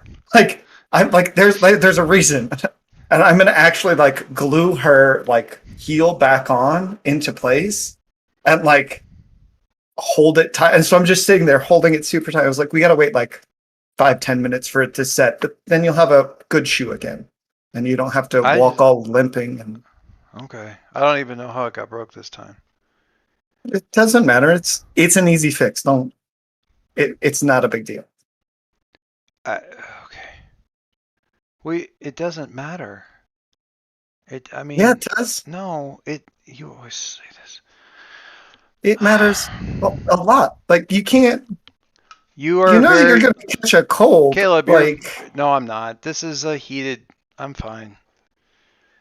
I mean, I actually do know how to put this stuff together, despite what Perry always says. I'm okay with this stuff. I mean, I'm not saying funding. You're not smart. You just are walking around without a shoe on. That's the problem. Well,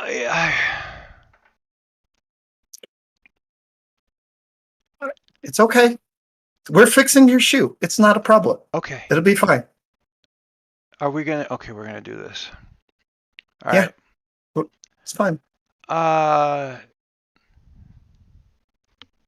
Okay. Yeah, I've had a rough day. Yeah, I would love some food. We can grab something at the food court, and then, yeah, I would happily ride back on the train to my place, and I'll be fine for tonight. That would be great. Yeah, that's fine. Sure. We can do it that way this time. Sure. Okay. So, when you say this time, No. Okay. Google it. I'm not. All right. I'm not gonna go. I'm not gonna. I'll have somebody. And she kind of starts crying. She's like kind of crying, and she says, I can't do it again. I'm like, hey. Okay. Look at me. Mm-hmm.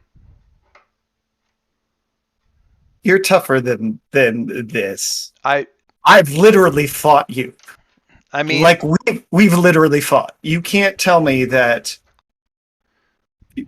you.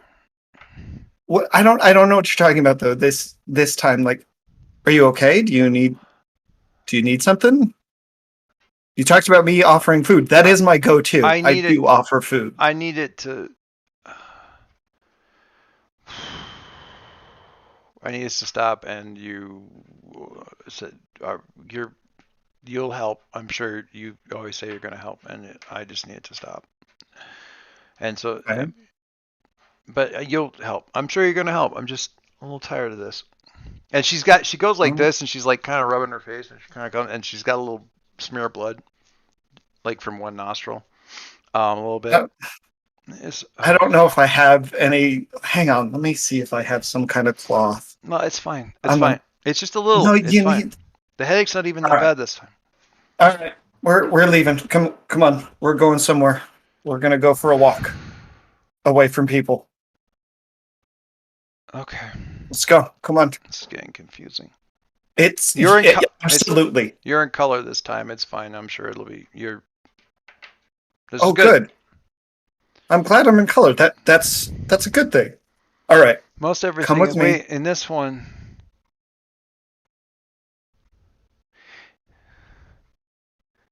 We didn't do the space thing this time because that's all black and white. Okay. Yeah. Hey, follow me. Let's go. All right. Do you have any bags? Did you bring anything? No. Okay. This is. No. I'm sending a psychic message to Mitzi and just be like, I'm gonna be really late. It goes one way. Oh, it only. Oh. I don't know that. Think it really loud. Mitzi, I'm gonna be late. That's how they're like a normal person, you know. My hands are full, and I'm trying. Like, I got no hands. I'm sorry. So I'm just psychically screaming to the void. Mitzi, I'm gonna be late. That's it. I need. Do me a favor and roll a comfort and support for me. Okay. My daughter's group is they're viciously angry about comfort and support being listed in the book as comfort or support. They take particular exception to the or because we comfort and we support. We do them both every time. They get very, very upset about this. It is officially a typo. And I think that's one of the reasons that they want to do Thirsty Sword Lesbians at some point in time because they changed it in there. They did it, or as my daughter likes to say, they did it correctly in that book. So, you're making a face. Did you roll? No. I haven't yet because I was like, yes, I have no negatives, and I'm like, shit, I don't. I have angry. And yeah, because this is that's all right. Yes, you'll be fine. It'll be fine, or it won't.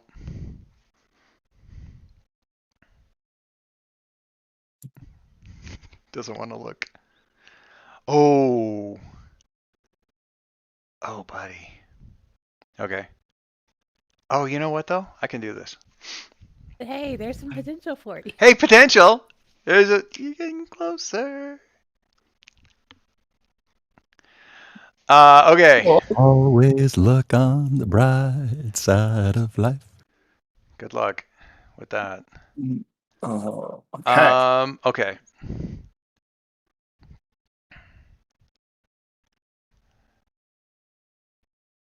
Okay.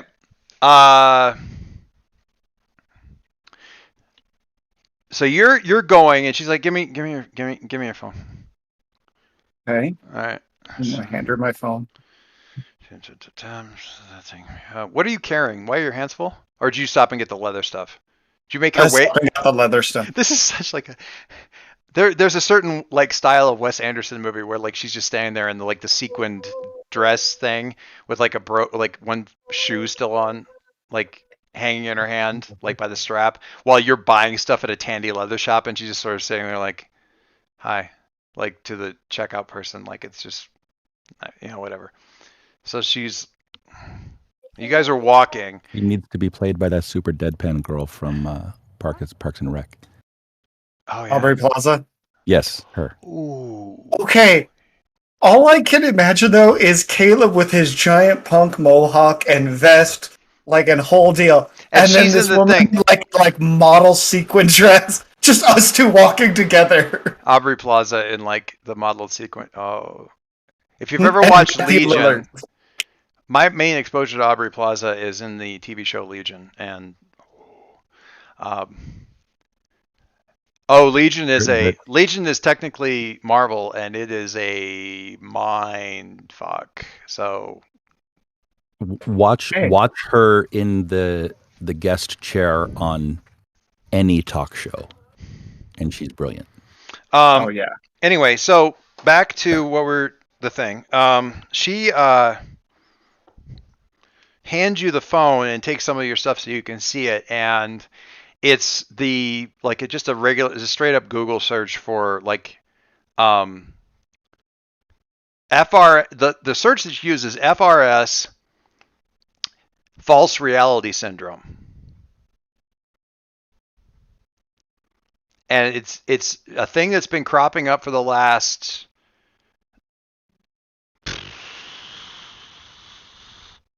6 weeks ish, scattered around people remembering two realities at the same time, or multiple. One of them, they'll hit a certain spot and suddenly they'll get a rush of like the last period of time where things have been different. It's actually like it was pretty much treated as like weird. I mean, this is Halcyon City, so the first couple of people that showed up with this thing were like, okay, well, you're from an alternate reality. We've got contingencies in place for that. Don't worry, we'll get you placed. We'll find your contemporary in this setting. Make sure you guys don't run into each other and get you, housing and get you and see if there's a way to get you back. Like there's steps in place, but they're not. They're people from here, and they're remembering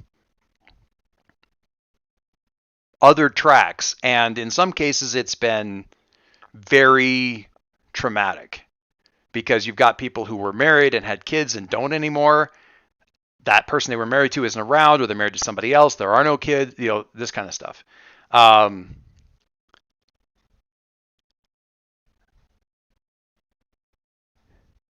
She's not mentioned.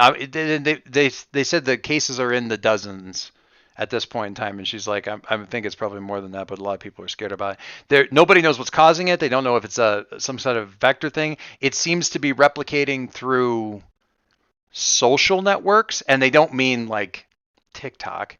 They mean like people that you know. So like if somebody gets it, a heavy, like if somebody remembers getting married and now they're not married anymore, some people that they know also remember that. Some of the people that were there at that wedding that never happened don't remember it, but maybe a half dozen of them do. And so they're having these double sets of memories, and it's apparently mentally quite exhausting. Some people are fine. Other people are kind of at the area, and they haven't said this, like there have been people with much more severe reactions, and that's all the news has really said about it. You're not getting any of this because everything I'm getting is about you and your purple people. Nothing? My purple people. Oh, my team. Suits. Yeah. Yeah. Okay. Well, come on. We're going to go. You don't remember any of this? You're not getting any of this? I don't. Come on, we're gonna go sit and talk for a minute though. I'm gonna take you someplace. And we're going to Sentinel Park. Oh. Okay. All right. All right. So let me, because I still have to ride that 5 there that happened.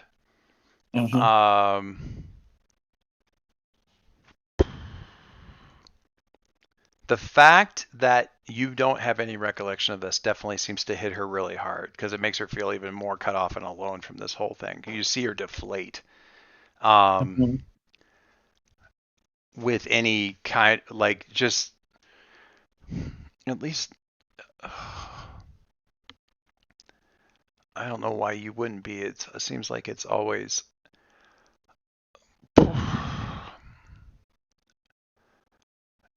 Yeah, she's not doing great. Yeah. That was, yeah, and you realize after the fact, you were just being honest, and you realize how isolating that is being for her, and it's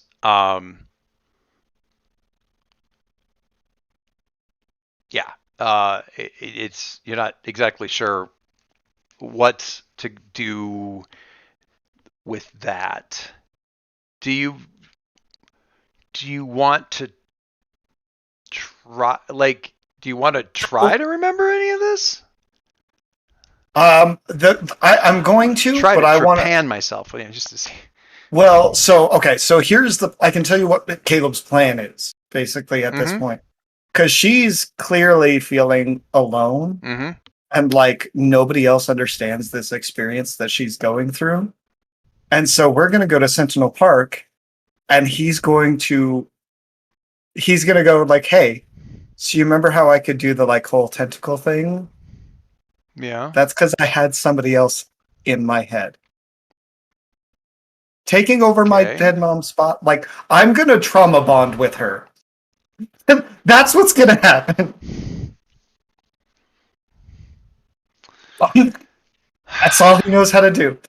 I just want her to know she's not alone and feeling this way. Like, the goal is to let her know that she's not alone. This happens, and it's okay to feel down about this stuff. There's nothing wrong with it. It's just, it's a crappy feeling, but she's not alone, and she's got people she can talk to, even if we're technically, enemies. We haven't been like, not enemies, but like, yeah, rivals. How about that? Rivals. Okay. Look. No, it's okay. you're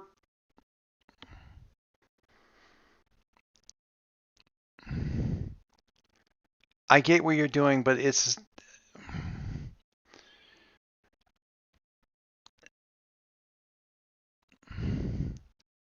well, maybe I can remember. Let's try it out. Let's see. I don't mind giving it a shot. I've been through weirder stuff. Let's go. And I'm going to start trying to remember what she's talking about. Like, and I'm going to put like a super hard, like, I want to like hardcore try and do this. Okay. All right.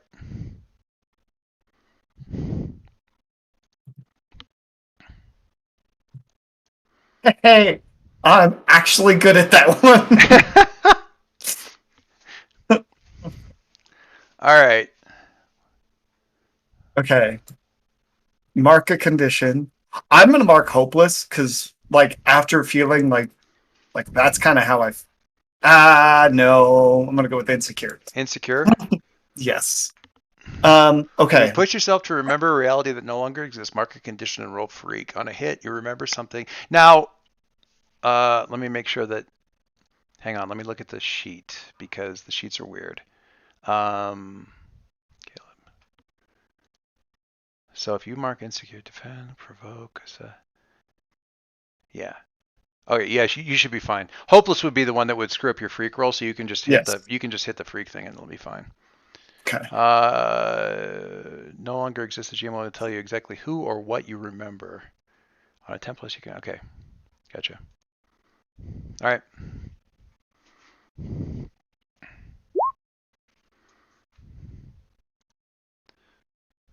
Ooh. Okay. All right. The GM will tell you exactly who or what you remember. On a template, you can ask 2 follow-up questions. On 7-9, you can ask 1.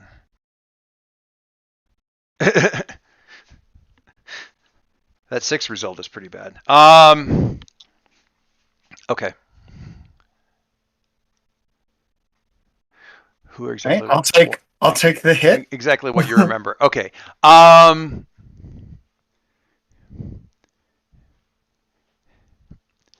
Tell me how you, because okay, I'm gonna look at your.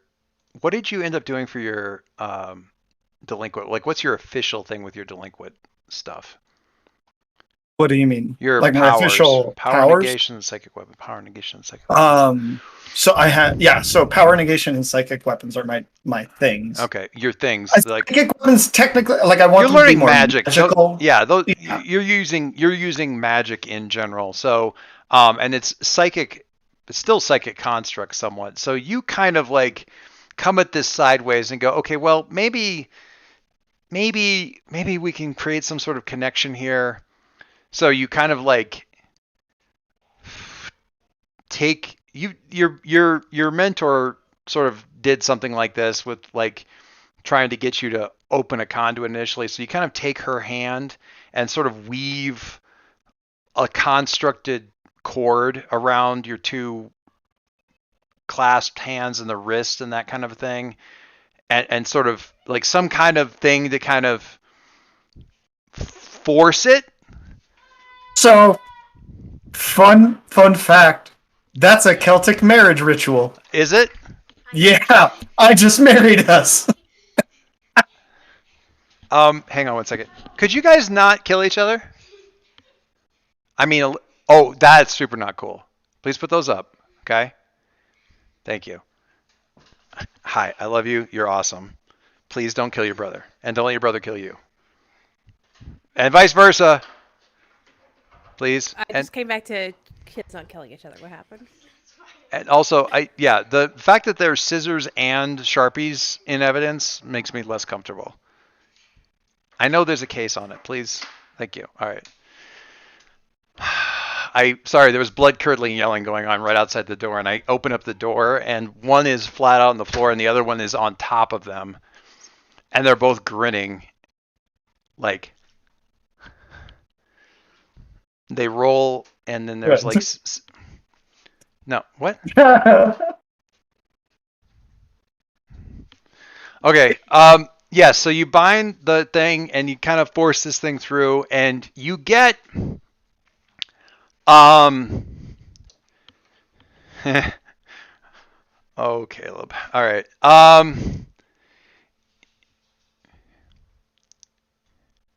Why do I have a real question. Why do I always, every time you're like, hey, you could do something that would mentally traumatize you if you really want, and every time you've said it, I'm like, hell, let's do it. What? Why do I hate Caleb so much? He's so good at this, though. Being traumatized. No. Okay. So he's great at being traumatized. You're getting flashes. It's still not your. You're still getting a sense that it's outside of the thing, but you're getting a full set. And like she said, sort of vaguely, like the memory that you're getting is, it feels flat. It feels like the color's been leached out of it. It feels like a memory. It feels like that. It feels like like a memory that you would have, but there's no color or life into it. But other than that, it feels very detailed and complete. Okay. It's a lot of flashes of her like gesticulating wildly and explaining something, and to you, and you guys are arguing, and then you're in a building and going through hallways and sneaking around, and then you're running, and in one of them her hands being pulled out of yours because she's been shot by something and she's tumbling. Another one, she's like falling backwards off of a building and just letting herself go. And it's like, yeah, there's this old episode of, I can't remember the name of the show. It's called the episode was called "They Keep Killing Susan." But it's a lot of bad, high emotion scenes where like the gestalt of it is she is coming to you for help and you getting involved and having it kind of always go sideways as you're trying to get her out and away from whatever was happening.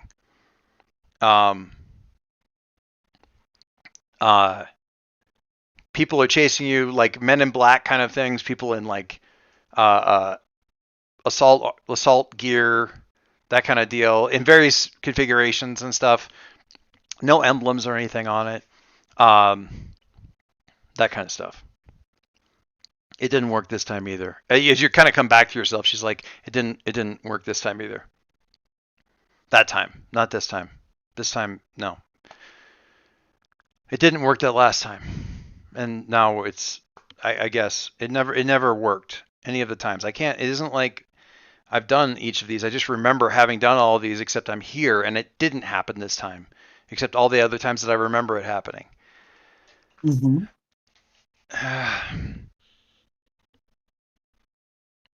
Anyway, you can ask, like it says in here, you can ask any one follow-up question about like more info. Is she remembering my old powers or my new powers? Depends. Which memory? Yeah, exactly. She has memories that are overlapping the last 2-ish weeks. Give or take. And there's several versions. At least in a couple of them, you've got your old powers. Most of them you don't. You got like the shield up, and you're stopping like blast coming in and things like that. Okay, so I need to do more. Got it. Okay. I tried just staying away from you this time, and we got further, but I don't know. I think the best thing is to not do anything. But I say this time, it's not this time. This is just the only time. Okay. I know what you mean. No, I only remembered all of this. All of it. Like a half an hour ago, and now I remember all of it. Mm-hmm. It's okay. It's not though. And you guys are kind of like, while all this has been happening, you guys are walking, so you're at the bench at like Sentinel Plaza. Yeah. Kind of surrounded by all these people, statues of people, that kind of stuff. You don't remember that though. You just got that from me. I mean, do you remember any of that? No, but that doesn't make it less real. No, I know. Hey. Yeah. We'll try again. If you need help. No. I'm here. It only feels like again because of the memories. The bland memories. It's like somebody forgot to put salt and pepper in the mashed potatoes. They're there. They're still mashed potatoes, but they're dead. Yeah. They feel dead. They feel like dead memories. Yeah. I don't know what's going. And right about then, we're still riding that 5, by the way. Good. There's a bunch of a bunch of lights come on. It's kind of immediately like a little kind of a this kind of a thing. There's a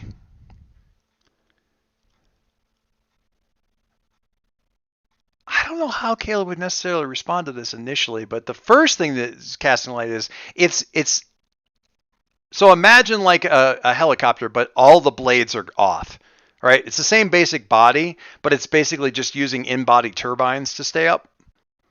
Okay, kind of a thing. So sort of a hovercraft, but sort of a helicopter mixed up thing. It's got, I'll find something for you. I'll show you what I'm talking about. But it's got like an Aegis logo on it. And they're doing like a spotlight thing and coming down. But as they're coming down, like 4 or 5 armored vehicles roll in, and they have Rook labels all along the side. And I don't know how well you read vehicle body language, but the the hovercraft coming down, the hover vehicle coming down, does not seem to be like it reacts to those vehicles coming in. It kind of swings around. It comes down elsewhere from where it was going to land. Like they weren't necessarily expecting that. Good. So now I'm caught in the middle of a Rook Aegis fight to protect this woman who I've fought on several occasions before. Great. I mean, you only kind of fought her the one time. I'm gonna pull out my phone and I'm gonna send the wasabi help gif to the group chat. Wasabi help? Have you never seen that TikTok of the little girl who's like, the mom's like, "Do you want to try the wasabi?" She's like, "No." She's like, "Okay." And then the little girl goes, "Wasabi." And she's like, "Okay, you want to try it? Okay, smell it. Okay, here you go." She tries it. She goes, "Help!" At the end, and that's what I like. So that's the part that I'm sending to people, and then I'm going Sentinel Plaza Park. Okay, that's fantastic. Because of course that's how I would ask for help.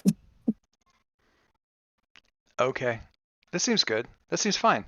I feel like that kind of a help message from Caleb is like the bat signal, like on steroids. You know what I mean? Like knowing who it's coming from. It's like, oh, something is terribly wrong, because he's not going to tell you, nukes are inbound. He's just going to go, help. Yeah. I'd say nukes are inbound. I'd just be like, hey, nukes are inbound, just an FYI. No big deal. Right. Can we take like a 5 maybe or something? Or yeah. Actually, this is a great spot because it feels like we're about to transition into a new scene. So this is probably a great time to do that if everybody's. I could certainly stand the brunt of the little boy's room myself. There, I have the. There's the Aegis ship thingy. It looks like an off-center fidget spinner. Sure. Do it I'm sorry. Like, it's got like the 3 rings for the fidget. Like those are like the listen, Aegis. I don't want to hear anything about my obvious future tech ever again. Get out of here with that. The fanless fans that are like the Dyson fan, like bladeless fans. Yeah. Yes. It's using that. It's like that, but they're attitudinal. I mean, there's like little drones that use that now, aren't there? This is a picture of one of those drones. It's just this is a big one that's big enough for people to sit in. That's amazing. I love that. Yeah, so just imagine that, but big enough for people to ride around in like it's a helicopter. Okay, AFK BRB. All right. Yes.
that a cheeseburger?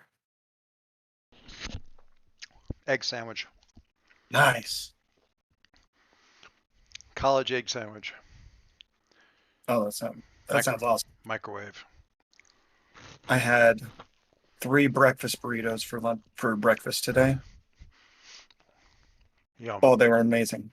I had one with carne adobada. I had one with chorizo and bacon. And then I had one with I feel like I'm gonna mispronounce this. Seitan. I think that's how you say it. It's like a non-meat like thing, and I wanted to try it out to see how it stacked up. Seitan is corn based. I can't remember. I think so. It definitely doesn't taste like meat, but it doesn't taste bad.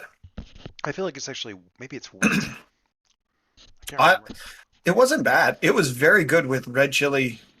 So Yeah. I was stoked for it. I had it. I enjoyed it. I've had it before. It's not bad. That's pretty good. It was pretty dang good. Yeah, so I get to take a rapid test this afternoon when we're done here. Hooray. Yep. Well, what's funny is like I was looking at my work's like protocols and stuff for like if you get like flagged as a close contact, and it's still you isolate for 3 days, and then on the 4th day you test, and if that comes back positive, then you're cleared to come back to work. If it doesn't come back positive. If it comes back negative, yeah. Okay. I meant positive in like the positive sense, not the positive result. Oh. That's what I was thinking in my head. But yeah, so as long as the test comes back negative on day 4, I can go back to work.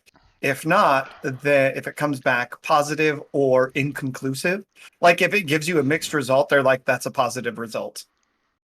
They count that as that's what it is. So Gotcha. then I have to go 10 days from that day isolating. Yeah. I know I having gone through a lot of this recently, I feel your pain. Hi Mo. Encanto. It's good. It is good. It's also kind of what if the Umbrella Academy was a musical? Okay. The only things that I've seen, like I've watched a bunch of like TikToks of people who are just like, am I attracted to this? And then it shows the like super strong one, like shattering boulders. She's so good. It's just like, I don't think I am. And I'm like, I fucking am. Like, I love that character. Jesus Christ. You know how many people are like, hey, Morgan, why are you doing that cosplay? Yes. I was called up by like someone who's like not really a friend, but like someone I kind of know on Twitter, and he's like, "Hey, so I'm waiting for you to do this cosplay." I'm like, "We barely talk." What the hell? No. I mean, I will help you fund that cosplay. That's pretty good. That's a good character. I like her a lot. I like that character. I know nothing about the character except from those TikTok videos. I'm like, I mean, I can't disagree with that. Yeah, she's going through a lot. She's got a lot going on. Raina. It was Raina, also. I love you. Raina's her dog. She got. I don't know if she took her headphones off or not. Oh yeah, I think. The other weird disconnect for me watching Encanto is because of. Well, I'm going to wait until Mo gets back because. Not disconnect, but a weird connection.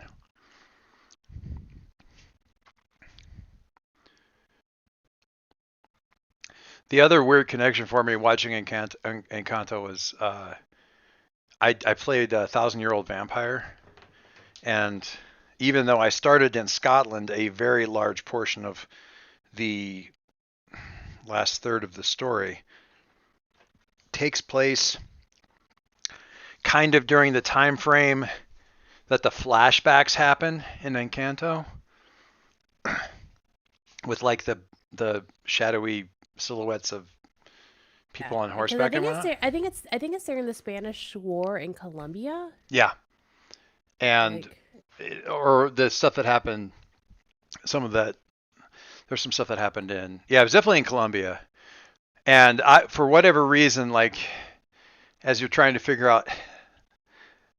1,000-Year-Old Vampire has you doing a lot of Wikipedia searches for history stuff. Like I need to find someplace where there's a war going on like in 1428 that isn't in the known world, kind of, that kind of stuff.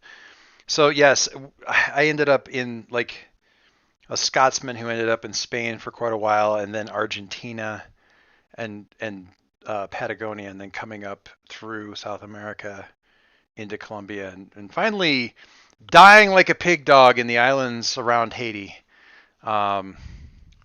Betrayed by one of the few mortals that I trusted. That was a hell of a game.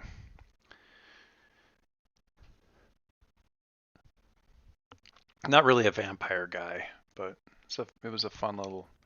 It's like a journal. Okay. It's like one of the journaling solo games. Okay. It's like it's a really cool, like the production values on it. Really, it's a very, very pretty book. Oh yeah, they had it at PAX, and people were like, "This is pretty. I'm going to take it." Oh, it's a very pretty book. The basic idea is you are a vampire, and then you roll. It's sort of a choose your own adventure, except you don't choose. It's a roll your own adventure. It's a roll your own adventure, and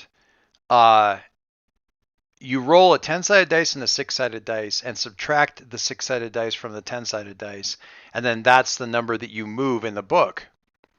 So, and then you go to that number, and then you read. There's 3 prompts under each number. Like, so if you get to like 28, you go to 28A. If you somehow end up back on 28, you skip A and go down to B. Right. Okay. And you can roll obviously the same number, and that way you'll stick. And if you have run out of the A, B, and C, then you just move to the next number up the tree. And so you can end up going backwards and forwards. Because you could get negatives. It's less likely.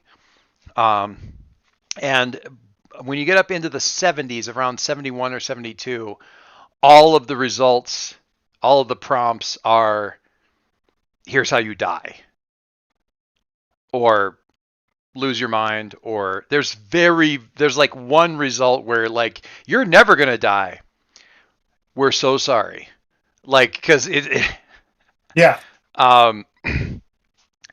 But yeah, I think it was like 1080. It was like around, I think I started out like about 20 years before the rebellions that involved Robert the Bruce in Scotland, and I ended up dying during like the plantation period of around in Haiti in like the 1500s or maybe 1600s, something like that, maybe 1700s. I can't remember how long I lasted.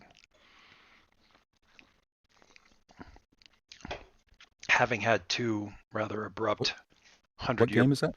It's a solo journaling game. I don't want to call it an RPG. It's not really an RPG. It's sort of like a.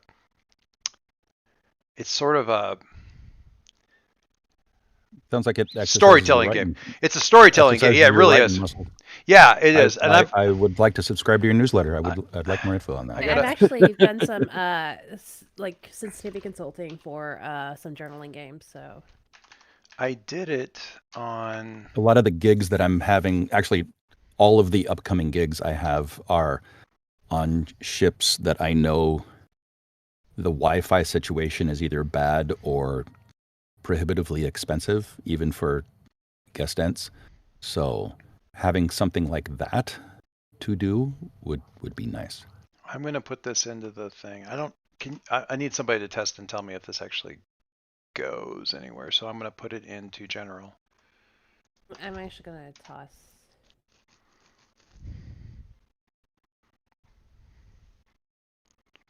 That's one I've worked on. Oh, cool. Oh, that sounds awesome. I've done sensitivity consulting for Doug, who's also the designer for what's the game called? Oh, the Kids on Bikes game. What's the game called? What's that game called? Also, that one is another one I worked on. A lot of the journaling games are kind of a bummer, so the Arcane Zoo one sounds pretty cool. Someone's deciding not. Hang on a second. Those both look a lot of fun.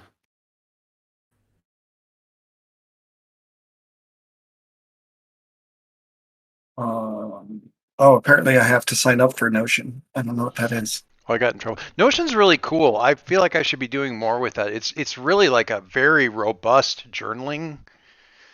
Well, not even journaling. You can do a ton of stuff. Like you can build wikis in it, reading lists, checklists, task lists, all kinds of crazy stuff. It's like a wiki on steroids.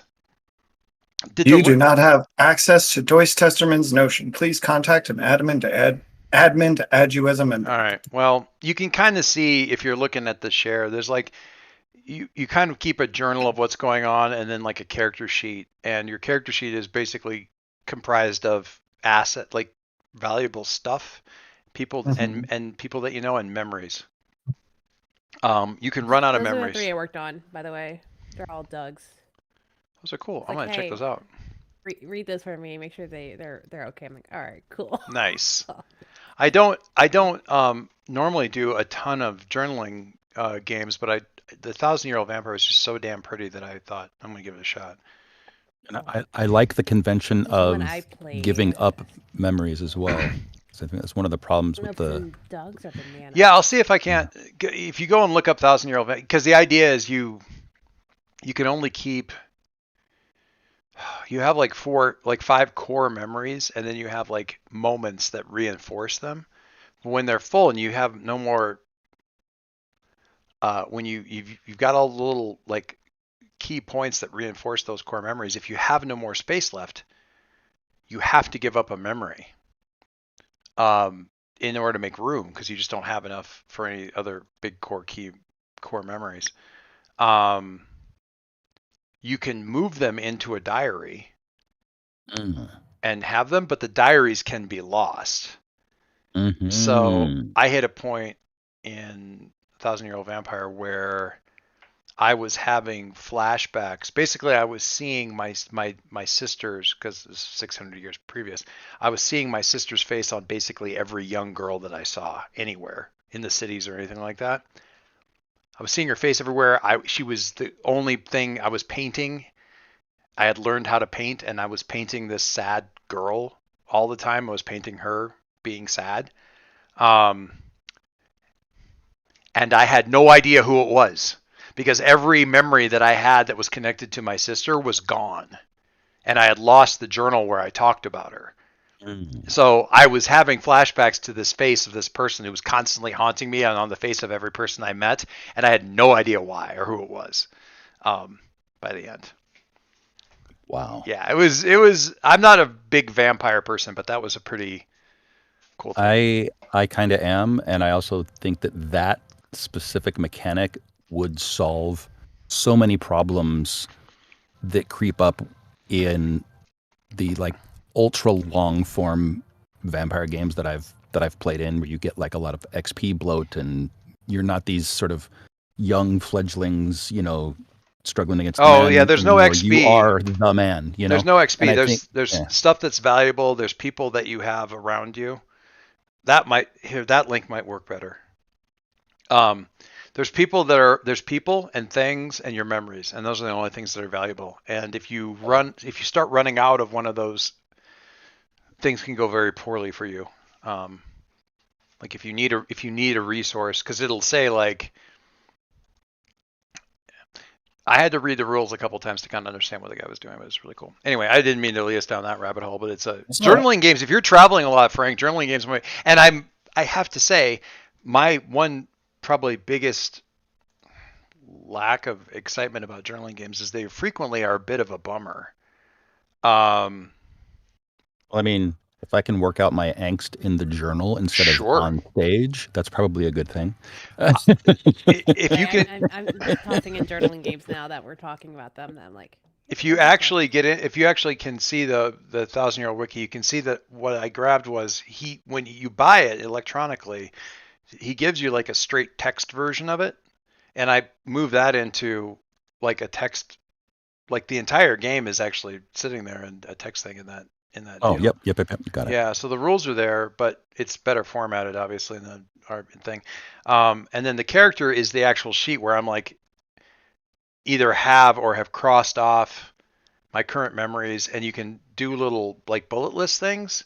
So like all of my the various core memories that I have that are gone, you can cross them out, like you check them off like they're a to-do list kind of thing, so they're crossed out. Mm-hmm. Stuff that's in your diary, skills that you've already used, resources. Yeah, one of the mortals that I basically like groomed, mentored, and kind of stuff, who was just like this person that I put all of my actual good energy into and raised up, and she'd gotten married and stuff, and then I kind of went into a torpor and slept for 100 years, and when I woke up she was dead. Like, I was like, oh, like, but then she came back as a ghost like 200 years later, and I don't know if it's because she was, and so she stuck with me forever after that, because she's a ghost, can't lose her. But I never did ever get the question answered of whether or not she was a ghost or if I was just having a psychotic break. Oh, wow. Yeah, maybe. Who knows? And see, and I love, because that to me speaks to sort of what the personal horror that vampire should be. This is not a sexy. Yeah, no, it's and in my opinion, it shouldn't be. Not a sexy Laura K. Hamilton vampires. Right. Yeah, and it's definitely not super friends with fangs, which is what vampire becomes a lot too. So yeah. So. Some of you guys know a lot more about this than I. In any case, that one's really good. Vampire was my jam for like 20 years. So, yeah. So I look at this thing though. Through vampire. I will say that one of the things, because a lot of these tend to be kind of let's explore depression journals. The Arcane Zoo one looks like just a freaking party. To an extent, Cozy Town is that way too. Incidentally, I did go and find. Speaking of game recommendations, Mo, I did go and download or buy. Oh, good lord! The Great British Bake Off, but your woodland creatures. Oh, Candied Violets, yeah. Yeah, Candied Violets. The Great British Bake Off, but your woodland creatures. So cute. I need a character sheet. I need to figure out a character sheet because it doesn't come with one. Oh, okay. The whole game is like 5 pages. Like, I'll ask Monroe, like, hey, Mon, can you make a character sheet? Yeah, is there a character sheet? I'll ask him. Anyway, I got Candied Violets and one other one that you recommended that looked really cool. I can't remember now what it is. The Queen, our Queen Crumbles. Oh, yeah. That we were talking about before. Mm-hmm. That's the one I played with Kirby, like in person. Oh. Kirby in person. All right. Well, that was a tangent. Correct. I mean, it's a gaming. It was at least a gaming tangent. Yeah. Okay. Honestly, that's a nice break from the heavy scene that preceded. Well, I'm back to Mo's. Back to the scene back in Mitzi's thing. Perry and Mitzi both get a text at the same time. That is the help gif. I think Mitzi's like deep, like making the masa. So she's like her hands. She's like sees her phone like lit like light up on the counter. And it's Caleb, and then embedded. All you get is the little hard brackets like embedded GIF or something like that, or embedded image, sent an image. That's what it is, because it's the preview on the lock screen. So it's all it says is Caleb sent an image. Perry, you're not so tied up. You're kind of like, what have you been doing in the like while all this stuff is going on? Are you entertaining the kids, or are you just sort of lurking in the corner? Yeah, I think Perry is 100% distanced from all the adults, and whoever there's like the youngest two twins, right? Yeah. Yeah, and there's some cousins here now that are about the same age. But whoever the littlest kids are, he's like off with them, like playing Lego. Nice. It'd probably be like the cousins. They're like some like his cousins are like 4 or 5 or so. Yeah. Perry is absolutely with those kids. We get a panning shot because it's like a couple of them have like Duplo blocks, and then like you get a little bit. They're doing like, really really basic like people, or they're doing like a really ugly car. They got a couple wheels, and then you got the twins, and they're actually putting together a kit. They're like doing like an A-wing, like fighter with like a little guy in it and stuff like that. And we see Perry's shoes, and on the floor, like he's sitting there, and we see his like slacks and stuff. He's sitting there, crisscross applesauce on the carpet, building a Lego version of the Escher stairs. Yes. And he just keeps panning. They just keep going. and like how do Lego even do that? We pan up to him pulling the thing out of his thing and doing. So what do you do when you get the kids? I've got peepees coming. I'll be right back.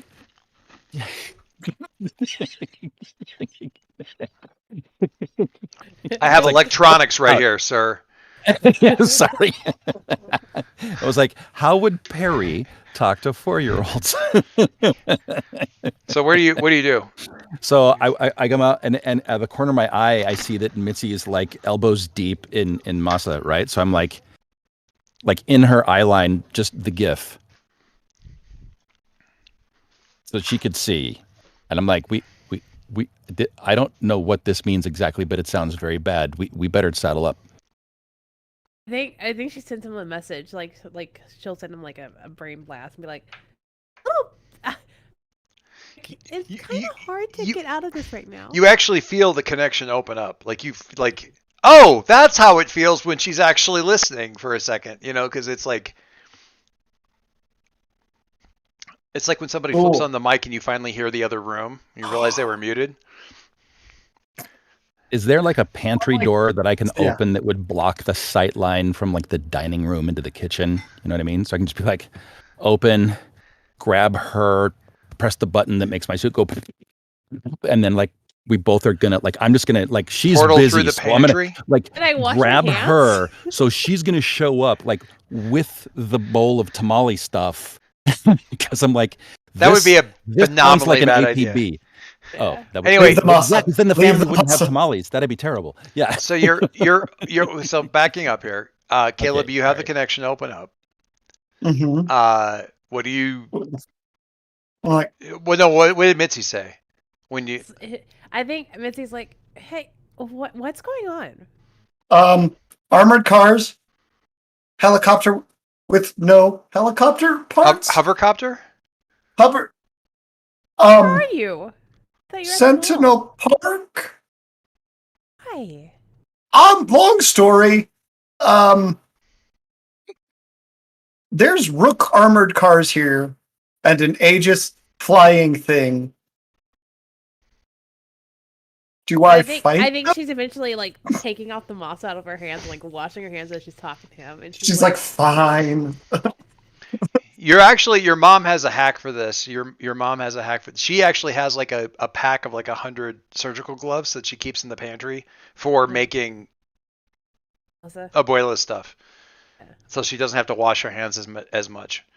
Yeah, so Mitzi's taking off her gloves and she's tossing them and washing her hands, and she's like, also helps with limes and habanero. Sorry. And she's like, I thought you were just going shopping. I was. You're right. I was. And then some things happened. However, again, armored cars, I don't have reliable powers. Hold on. Okay. Please help. I think Mitzi sees Perry pointing to the page. And she's like, oh God. I didn't need to see that. I didn't know that that's the terrifying thing that was surrounding me. God damn. What? I don't need to see this some secret police standing around. Oops! What? Oops! I don't want to hear. This is, oh my God! We need a GIF from the Akira anime movie from '89.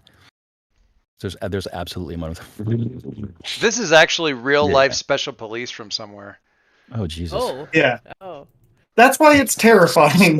So much worse. I think I'm going to send a message to her abuela and be like, hey, I'm going to go, Caleb needs help with something real quick. We're just going to pop in and out of the pantry. Just.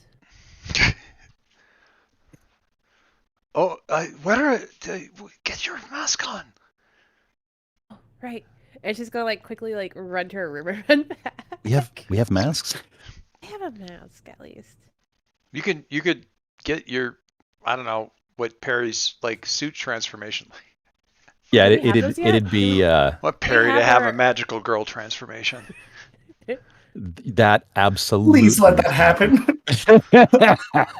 It's not magic though. It's When did I put a nanotech. gyro into this He just nanotech? takes the portal ring and brings it down like it's a Like a one of, hula it's hoop. like the people that show up to birthday parties with the kiddie pool and the giant hula hoop to make bubbles. yeah. Anyway, so you go back there and you're quickly like just down to a t-shirt, pull the jacket on over, mask, pants are fine. How come I haven't made her a I don't know. Haven't you thing maybe yet, at right? So I don't know. I don't think I'm literally gonna go. Hey, can you grab my mask while you're out? While you're there, because I don't have it with me because I was not expecting a fight. Perry needs a bloop.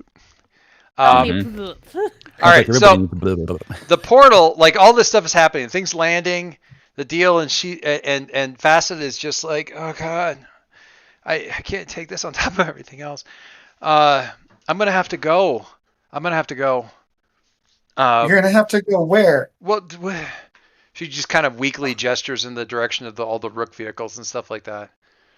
Why are you gonna go with Rook? And right about then, the portal opens and Perry and Mitzi step out, kind of next to you, and like. So yeah, this thing is landed. Try hard. This. No. So the hover thing is landing. The Rook folks are disgorging all these dudes in like power armor. The Aegis, actually, hang on. Aegis is not disgorging a bunch of troops, which is honestly kind of a flex on their part.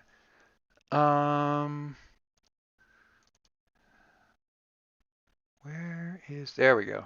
Does this work? Yeah, this will work. One person gets out of the hovercraft.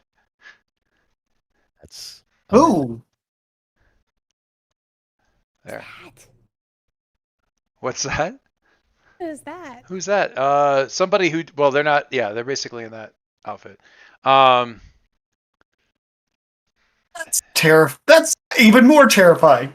But they have like a jacket over top, and they're just getting out and just walking up.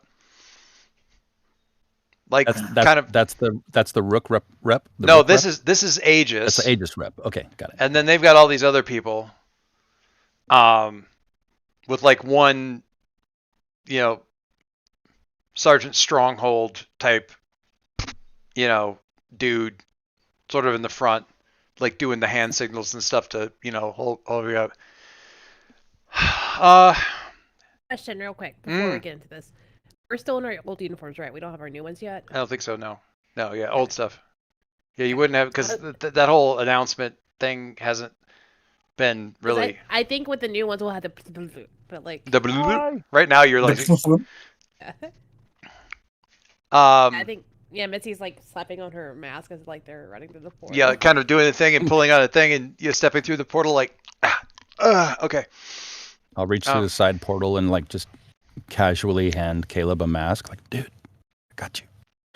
It's like the goggles, just right. Yep. Whatever, it's fine. It's something. Okay, so, quick rundown, guys. You remember Facet? Facet, hey, Facet. My team. She's having a rough time. Some weird stuff's happening. She asked for some help. I'm helping. That's why I'm not at the mall anymore. Sorry. So yeah, took her here. We were going to talk, and then armored cars and hovercopter. What did y'all do? I don't know. I swear I didn't do it this time. I think Vince is gonna look at Aegis agent and then like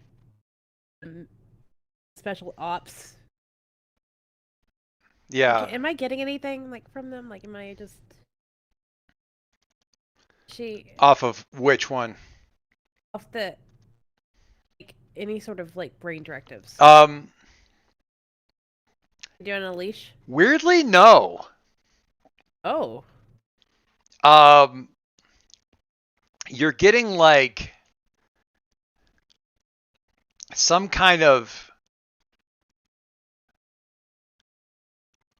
Okay, I'm gonna shorthand this. She's got some kind of disciplined wall up. For her. Like she's been taught how to. It's like like an 80s song looping over and over again, kind of a deal. And these guys have, they're like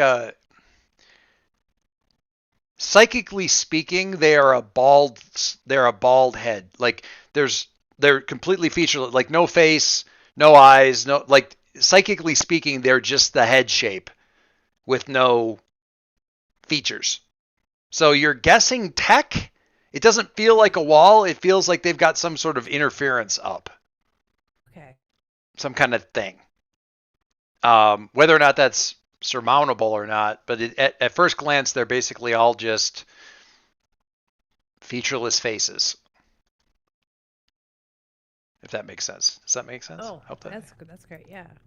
Oh, yeah, that's great. I love it. Cool. Yeah, that's so cool. Yeah. I like absolutely none of that. Here, this is the psychic impression of what scanning them looks like. Oh.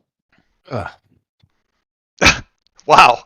That was a whole series of bad reactions all at once. Yeah. Sorry, the question looks a lot better with just a little bit of definition in his face and a fedora. But that's sort of the psychic equivalent of what you're getting off of those guys. So you're not immediately getting a lot of anything. Revenant, Fractal, Clarity. It's good to see you. We had a reader report from the mall that we've been tracking. 1 second, guys. Yep. While he's doing that, maybe could I roll an assess? Oh yes. I am currently guilty, so that's gonna, and it automatically does guilty for me, right? I don't have to put the extra. No, you don't have to do anything else in there. It'll just do it. Also,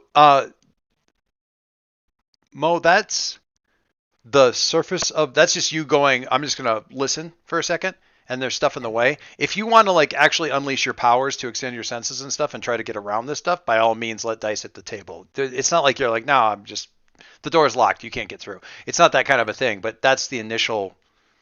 They're not open books. They seem to have been prepared for dealing with these kinds of people. Oh, look at you with your +1 and still getting a goddamn 11. All right, fine. I should have been at a -2 for that, right? Did I? But what's your superior at? My superior is at 3, right? I think my superior is at 3. You got a +1. You still had a +1 left when it's all said and done. Oh, nice. So you rolled 4, 6 +1. Sorry about that. Yeah, assess the situation lets you ask 2 of the questions from the assess the situation thing.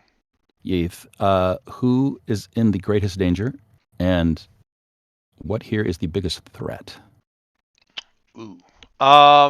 Who is in the greatest danger? I mean, my instinct tells me that is Facet. Yeah. Certainly her body language is that she's really drawn in on herself. She's kind of like just like that. Yeah, you normally don't see that kind of behavior in a major appliance.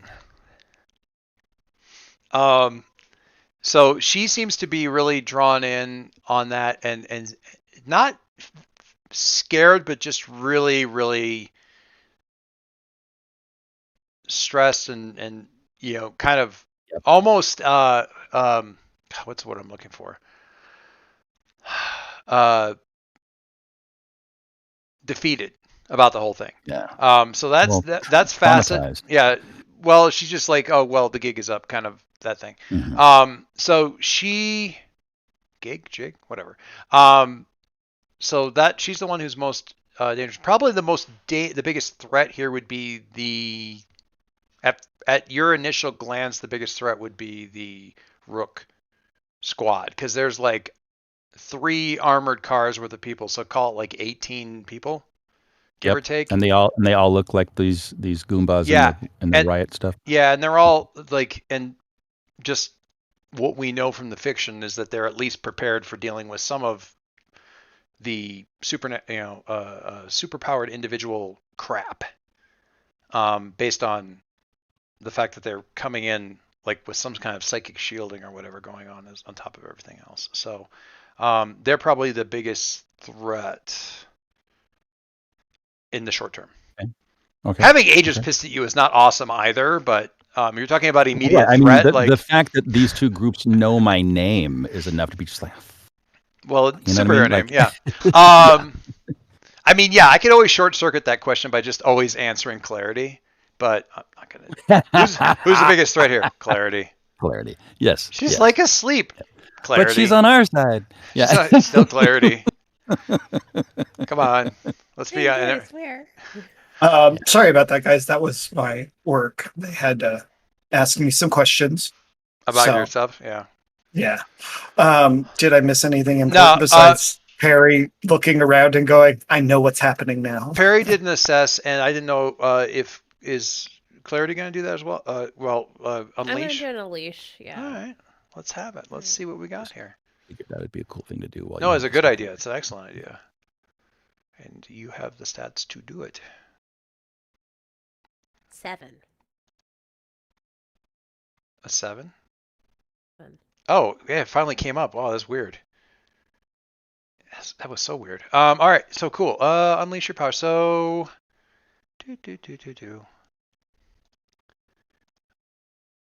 So this is extending your senses on a hit. 7 to 9. Mark a condition, or the GM will tell you how the effect is unstable or temporary. Extend your senses. So, what are you trying to get here? Like, what the heck is actually going on kind of deal, or? Yeah. Okay. I do a deep dive, like, what's really, really happening here? Okay.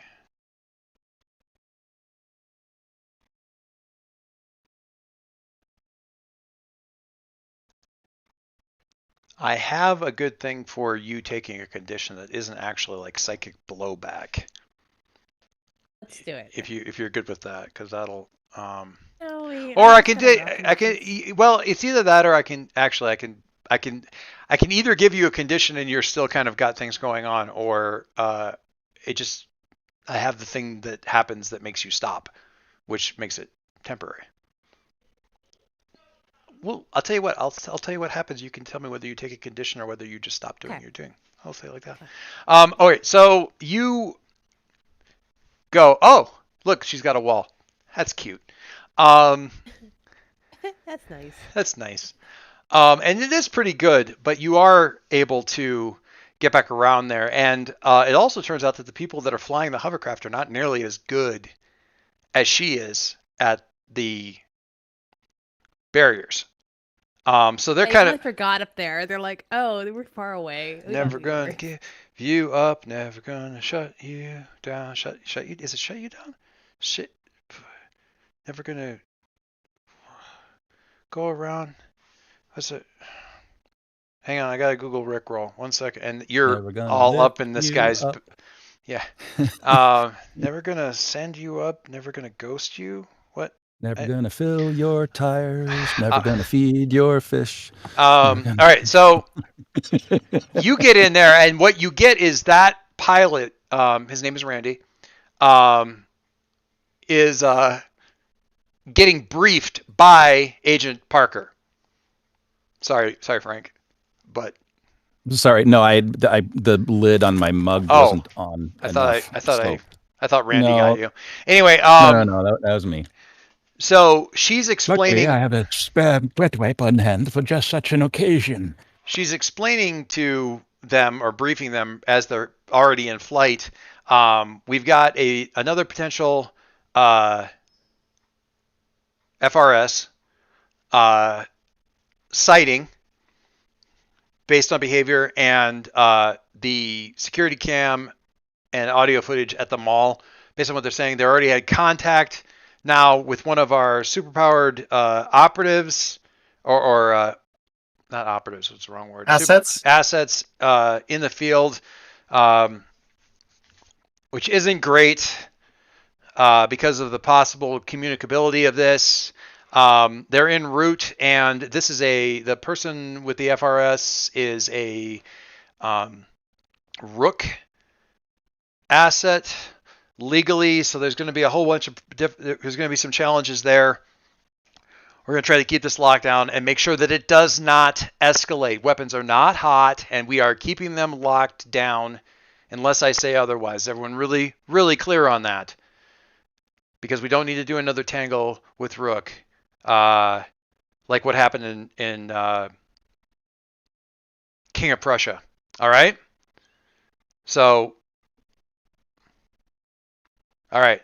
And that's what you're getting from, and then kind of stepping in, because you can't help, your eyes kind of just go towards the hovercraft as you're focusing in on Randy, and stepping into your line of sight. Agent Parker, could you stop checking my pilot's Goodreads history for the last year? Clarity, if it's all the same. All right, I have it. So either you actually stop or you keep doing it, but you're guilty. Like, I think she stops. Okay, all right. It's fine. I understand the situation, but things are fraught enough as it is, and I'd like to set you aside as a potential threat, if it's all the same. I don't understand the situation. That's why I'm trying to get some information. What's going on? Facet is under a great deal of distress. She is currently suffering a psychotic, suffering through a psychotic incident. I think that's the word.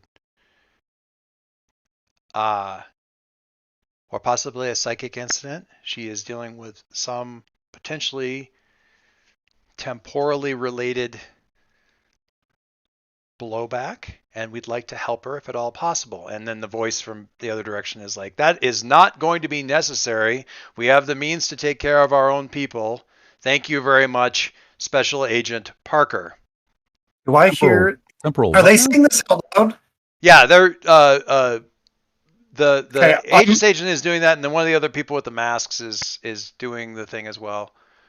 Okay, I'm gonna look towards Facet right as soon as they say that. Facet, where do you want to go? Do you want to go with either of them, or do you want to go home?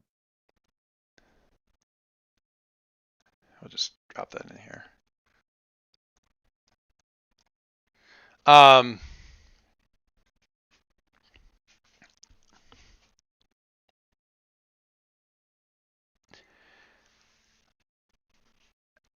You tell me what you want. She stands up. And you kind of stand up with her. And I'm gonna look her dead in the eyes. What do you want? Not what is expected of you. I want to go home. Okay. And then she walks past you toward the Facet, stop for a second. The Rook people. I think that she stops and kind of turns. She goes, I live at the Rook building. At one of the Rook buildings. That's my home. And you want to go with the Rook people. You trust them to take care of you.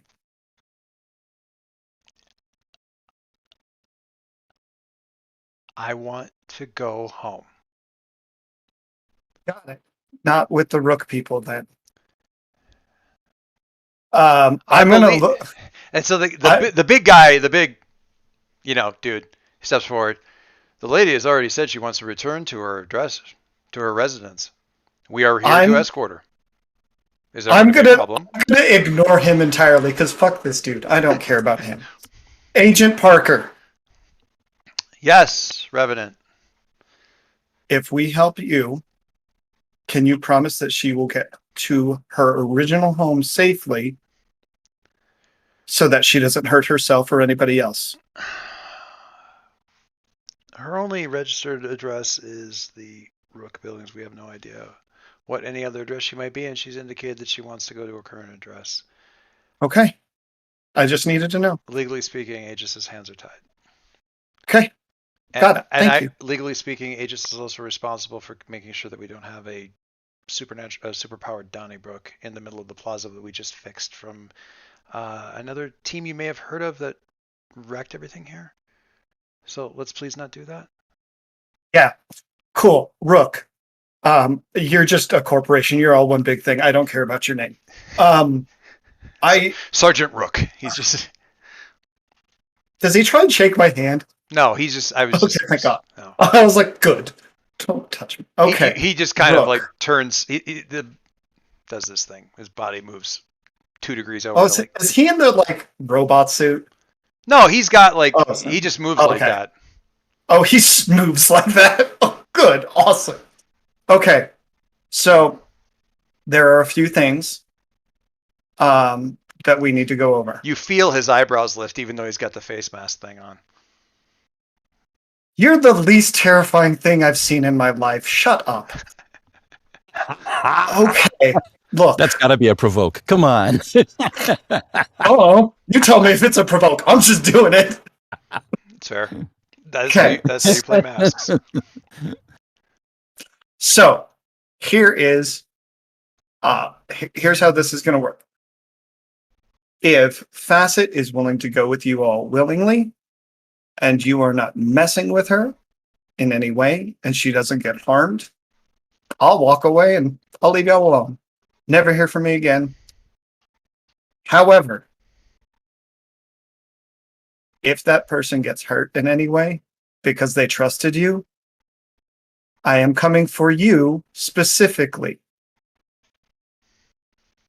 And since I don't know what you look like, I just have to take out all of you. So just the guy in front is like, he's completely stoic about the whole, and it's helped by the fact that he's got the face mask on. But you legitimately see like 2 guys in the back kind of go, like they kind of look at each other like, fuck. Like he's like, Revenant, stop. Hey, they're just a big corporation. At least I was nice to the government official. And Facet comes with it. It's okay. It's fine. This is. He can crunch all he wants. They'll make more. It's happened. This has all happened before. That doesn't mean it has to happen again. Oh, that was surprisingly deep.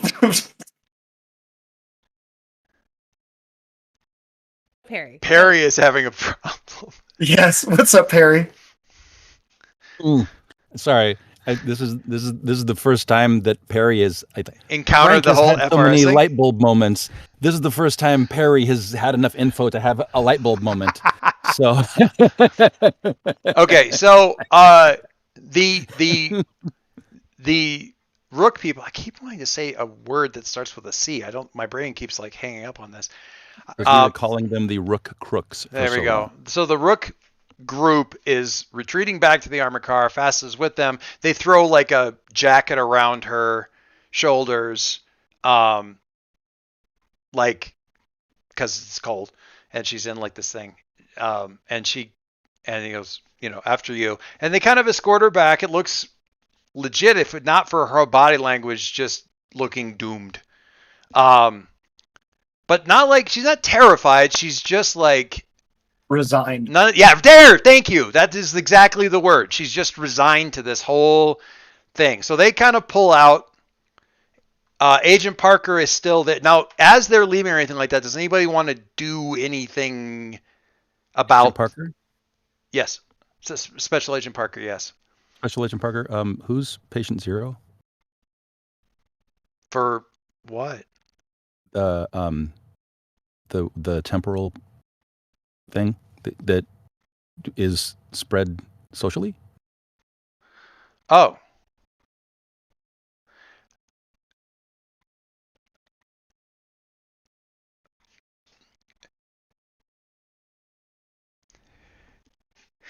I'm sorry, that's classified. And she turns and starts walking back to the. Yes. Just tell me if it's me. All right. Like I'm right here. It's not. As soon as she has a moment of insecurity, because like, I'm going in. I'm going in. I'm gonna get it. Give me that. Did I just take the chink in her armor and go?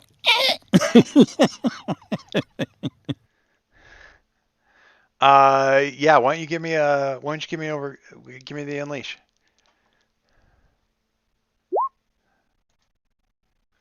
Another 7. Is it the same roll? No, it isn't. You got there a different way, but good job. Well, hang on. Yeah. How much team do we have? Do we have any team? That's a good question. At most, we'll get it to a 9. Yeah, you have so, 2. Like, you have 2. You wouldn't get up there. No, we can't, because I can give us a 2 bonus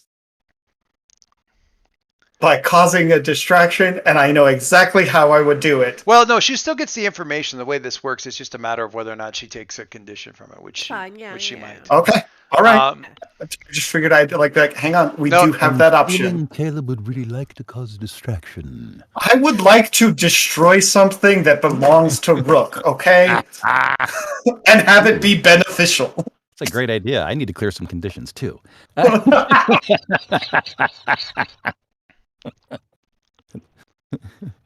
It was at that moment he knew. Okay, sorry. I'm back. Okay. As soon as she paused and like hesitated. Yeah.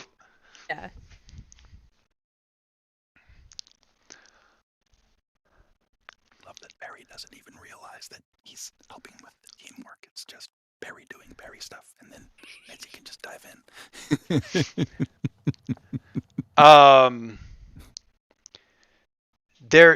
It isn't. She doesn't like have the word like just there in the end. What she has is a flash of her getting briefed on this while standing outside of like an observation window into another room. And in the other room, there's somebody on the bed, and they're like strapped on the bed, and they're just thrashing and like babbling about like,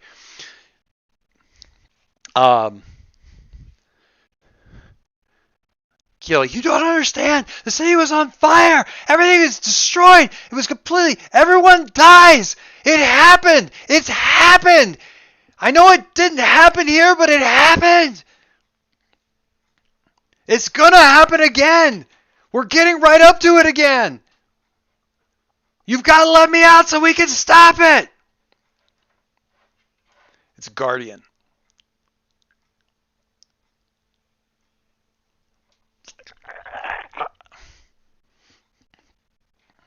Oh, God.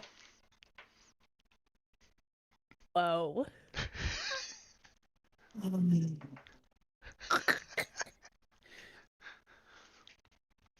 Anyway, hi. Hey, hello. Stay tuned for the next exciting episode. Do you need to take a powerful blow for that, or like? I think. Would it be appropriate to, because it's unstable or temporary ticket condition? How does guilty sound? Maybe. As well. Or insecure, or afraid. Real quick, hold on. To help me figure out what condition it is. Where are we in time? Like, did we see a calendar as this is panning over by chance? This would be if patient 0. This would have been like. This would have been 2 weeks after the space fight, at most. 6 weeks ago, 2 weeks after the fight in space. Maybe it was guilty. We go with guilty. Okay. I think Mitzi's gonna come out and like blink. Her eyes are purple, so she's gonna blink a couple times to like bring him back. But I'm sorry, that's classified. And she heads out. And the thing takes off and leaves you 3 sitting there in Sentinel Plaza. I think Mitzi's gonna turn to the guys and like chewing on a nail. and everyone watching the show is like, why isn't Silas telling her to because she's doing the thing and Silas isn't there to tell her to stop. Guys. Who was Guardian? Who was Guardian? Patient 0. Patient 0 was Guardian? It was 2 weeks after our fight. I saw it all. He was tied to a bed yelling about the city being on fire or something. Okay. Oh God. Oh God. Did we do this? Like, did our... No. we need to get Silas. We need to talk like right now. We need to get out of here and talk somewhere safer than here. You gotta go back to the house. It's tamale night. You gotta play it cool until the end of the Christmas thing, and then you can talk. Yeah. Yeah. Well, because the best thing in the world is when you've got a horrible thing that you need to deal with, but first you have to do family stuff. Okay. Cool. Yeah, you're right. We gotta do the thing. Gotta do the thing. So okay. Just so we're clear, I'm freaking out because I'm remembering episode 1. I'm sure I don't know what you're talking about. When I used my dark visions and I saw the entire city on fire, be like completely destroyed, and Transcendent just flying above it, looking smug. I mean, my very first dark. I'm surprised I remembered it. I'm going to be 100% honest. I'm also remembering. We only destroyed 2 blocks. That's great. Technically, that was episode 2. Oh, so they're at the beginning of episode 2. I mean, okay. I'm sorry. The first time we met Transcendent. Yes, like that's what I was thinking. All right. So I'm having a mild panic attack, and by mild I mean I am. Yep. There's stuff. Yep. If you want an insight into Perry's internal monologue right now, just take a look at my notes real quick. Oh, I gotta look at that. Gosh. Love this. God. Perry's notes may be the best part of this game. It's the one that starts parenthetically 2022 1/2/1140. I like that. Perry is fractal. Wait, no, Perry is fractal.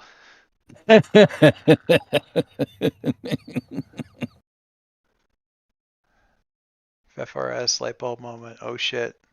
Was a 50-mile bubble protective? Now people are aware of multiple timelines, not just ghosts and mediums. Just wish.com science fair Maribel Betty. Lots of people. I fucked up. Fuckity fuckity fuckity fuck.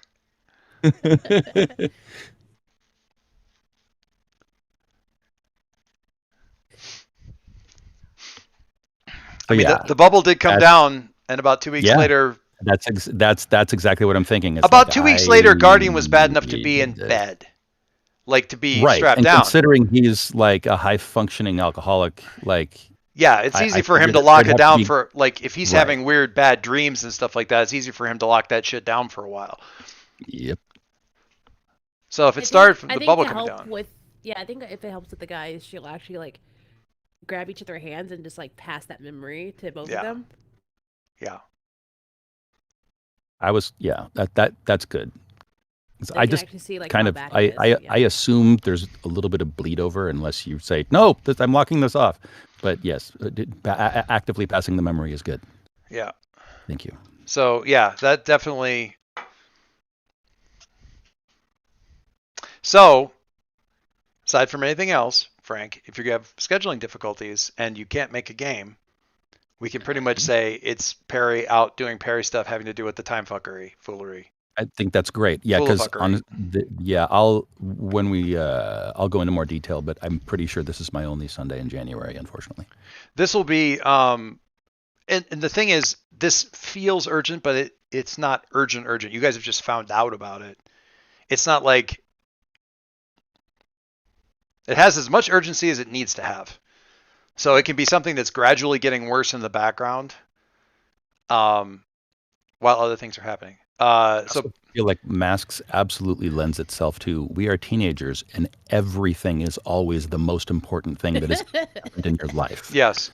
So next time that will be the the news, the presser at Exemplar Tower, and that will be the worst thing. Great. That'd be fine. It's fine. Yeah. Just talking for the people. No big deal. I was sitting on this for a while, and I'm like, actually, I sort of need to get this out there for Perry to have Perry stuff to do. That makes sense. So. Well, I certainly have plenty to journal about now. Yes. I love the connection incidentally, which I did not see, but I love, and I'm just, whatever, old wizard behind the curtain thing. I didn't see the connection between the bubble coming down and all of this cascading outwards, but it's so good. That's so good. It wasn't to keep us in. It was to keep it. Well, it was. Anything else? Yeah. It was containment for a number of different things. Oh crap. Yes. I need more temporal surface tension. Okay. And I think with that, like, to end it off, I think Mitzi's gonna be like, all right, we're gonna breathe. Just gotta go back to make tamales. So like, just gotta do this, guys. Can we just go back and like try to act normal? Please. See, if I knew what was going on, like there's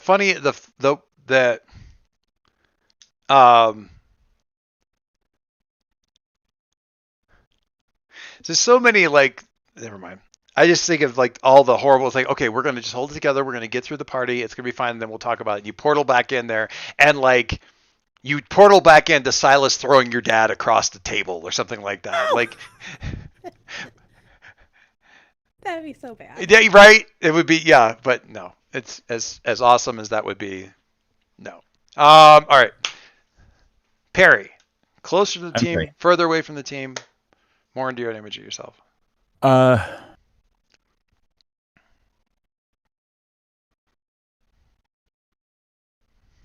feel like closer, but it's closer because we're all going to go back and eat tamales, right? And so because I spent a lot of the game either wallowing in the stream of consciousness that you just saw in the notes, or extremely worried about Facet, which it occurs to me that Perry probably insults because he can't deal with the fact that she's so bitchin' and cute. I think then probably if you're going to get closer, you pick Mitzi because Mitzi's the one who's going to bring you guys all back to the tamales. Yes, thing, and so. that's what I'm thinking, is that she's the one that was like, hey, bring it in, take a knee, eat a tamale. So does Mitzi already have influence over? I believe she does. Yep, you do. So Perry, take a point of potential, and Mitzi, you can shift his labels. And you can see his sheet to see what would move and stuff. That's not right. Oh, wait, I'm looking at Mitzi's. Never mind. I'm going to move Savior down. You move Savior down? Because we're trying to be normal. And you're going to move his mundane up. That's good. That's good. Yeah. Caleb. That's good. That's good. More into closer, further, more. More into the image of himself. Okay, so I feel like stepping in and like being willing to just help somebody on his own and open up to a person that he never has to try and help them, and then still being willing to ask, like, immediately ask for help, not like, start a fight now. It'll be fine. They'll show up when they see it on the news. That's good. That's good. And you've been still asking for help. That's great. Okay, so just move. All you do is shift your labels. You shift your own labels. One up, one down. That's all that happens with your own image. Clarity. Clara Mitzi. Mitzity. Oh, no. No. I don't know if it's closer to the team or more to her own image, because she's.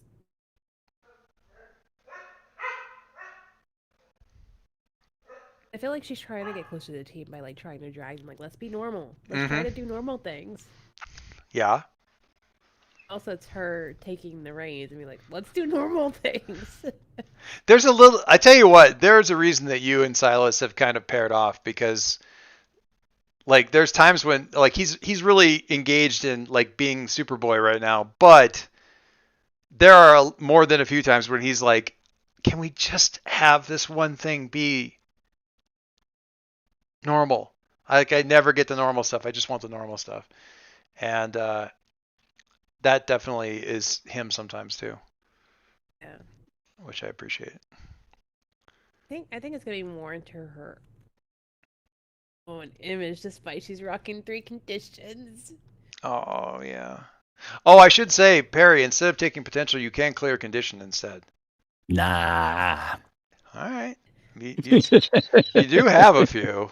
Oh no, I know. But I don't think I can clear a condition until I have a belly full of tamales. That's fair. Okay, I do have a question. Yes, sir. So this might be for a whole other thing. But Facet, I believe, now has influence over me. Because of my vulnerable facade. When you share a vulnerability or weakness with someone, give them influence over you. Okay. And I literally shared like my weakest moments. And is that a general or a delinquent thing? That's a delinquent thing. That's a delinquent thing. I think I would. So first of all, yes. That's just to differentiate those things. You could pretty much always just say to somebody, like, "I'm giving you influence." Yes. Kind of thing. This is whether or not you say it, you give them influence. So, yes. Yeah, absolutely. Yes. I would agree that Facet has influence. Whether or not she, well, yeah, I agree. Right. And that will probably come up. Okay. So, I mean, so grateful to whoever it was saying, "Hey, we haven't had enough time with the Rook Crooks lately." Was me. Good job. Well done. I have a mental How I can never remember the name of the graph, but the one where you put the different groups and then you draw the lines between but who's connected to who and the whatever. Yeah. And we hadn't touched on that. We haven't touched on that in a while. That had been in the back of my brain for quite a while because how much of every mass game is me reading a recipe booklet and how much of me is just like turning on the stovetop and then starting to grab whatever shit is available in the kitchen and throwing it into the pot. That's some of the best meals. I mean, my stepdad would go down to the kitchen on the weekend morning and be like, "Making some breakfast, anybody hungry?" "No." And then he'd just make a garbage plate of whatever the hell and everybody goes, "Oh, that's pretty good. We want some of that." It never fails. Never fails. You were going to say, cool. Mo. Question. Yeah. I went down on Superior. Yeah. Should I go up on Freak or up Mundane? I mean, tactically speaking, Mundane would be good, but you did flex Freak several times when you needed it. I got Freak. Yeah. It's a +3 Freak now. It's fine. Spicy. What's your Mundane at? Like a 0? 1. A 1. That 1's not bad. 1's really good for you. Yeah, right. Superior is higher than 1. Perry's. Yeah. Where's Caleb's at? Where's Caleb's what? Mundane. I'm 320 -20. Oh my god. My danger is a 3. My freak is a 2. Savior 0. Mundane 0. Superior -2. Like, can I just say that I love the fact that the guy with basically no powers right now. Oh, he's got powers now, but he's not. Well, really, I mean, we don't know about him. I mean, exactly. But the guy with no power has got the freaking danger up through the roof. No power has the highest danger. Like, I love that. Like, he's still like, you know, if you need a meme, if everybody's using a meme, you, Caleb, need to be Leroy Jenkins. No. He's Michael Keaton as Batman. You want to get nuts? Let's get nuts. Let's get nuts. Yes. You know what I want to know? I want to know what Perry's thought is now that I realize he doesn't know that I have powers. When I was talking shit to the look in the game chat. Look in the game chat. You'll see exactly what Perry's thought because in game it would have been Perry going. Game chat. Oh, okay. Perry just would have been done the slow burn over to you. That's right. With all of you, like, what do you think you are right That's now? So funny. You can't turn into a whale You can't even do anything. Stop. Stay with the powers, Spay. Anyway. All right. I'm gonna call this up.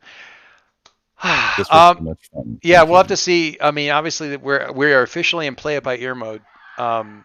We have issues with like Frank's probably tied up for the rest of the month. I'm hoping that you get a happy thing where it's like, oh, actually, I can totally do this. But yeah, it may work out. I haven't seen specific. Are we still recording?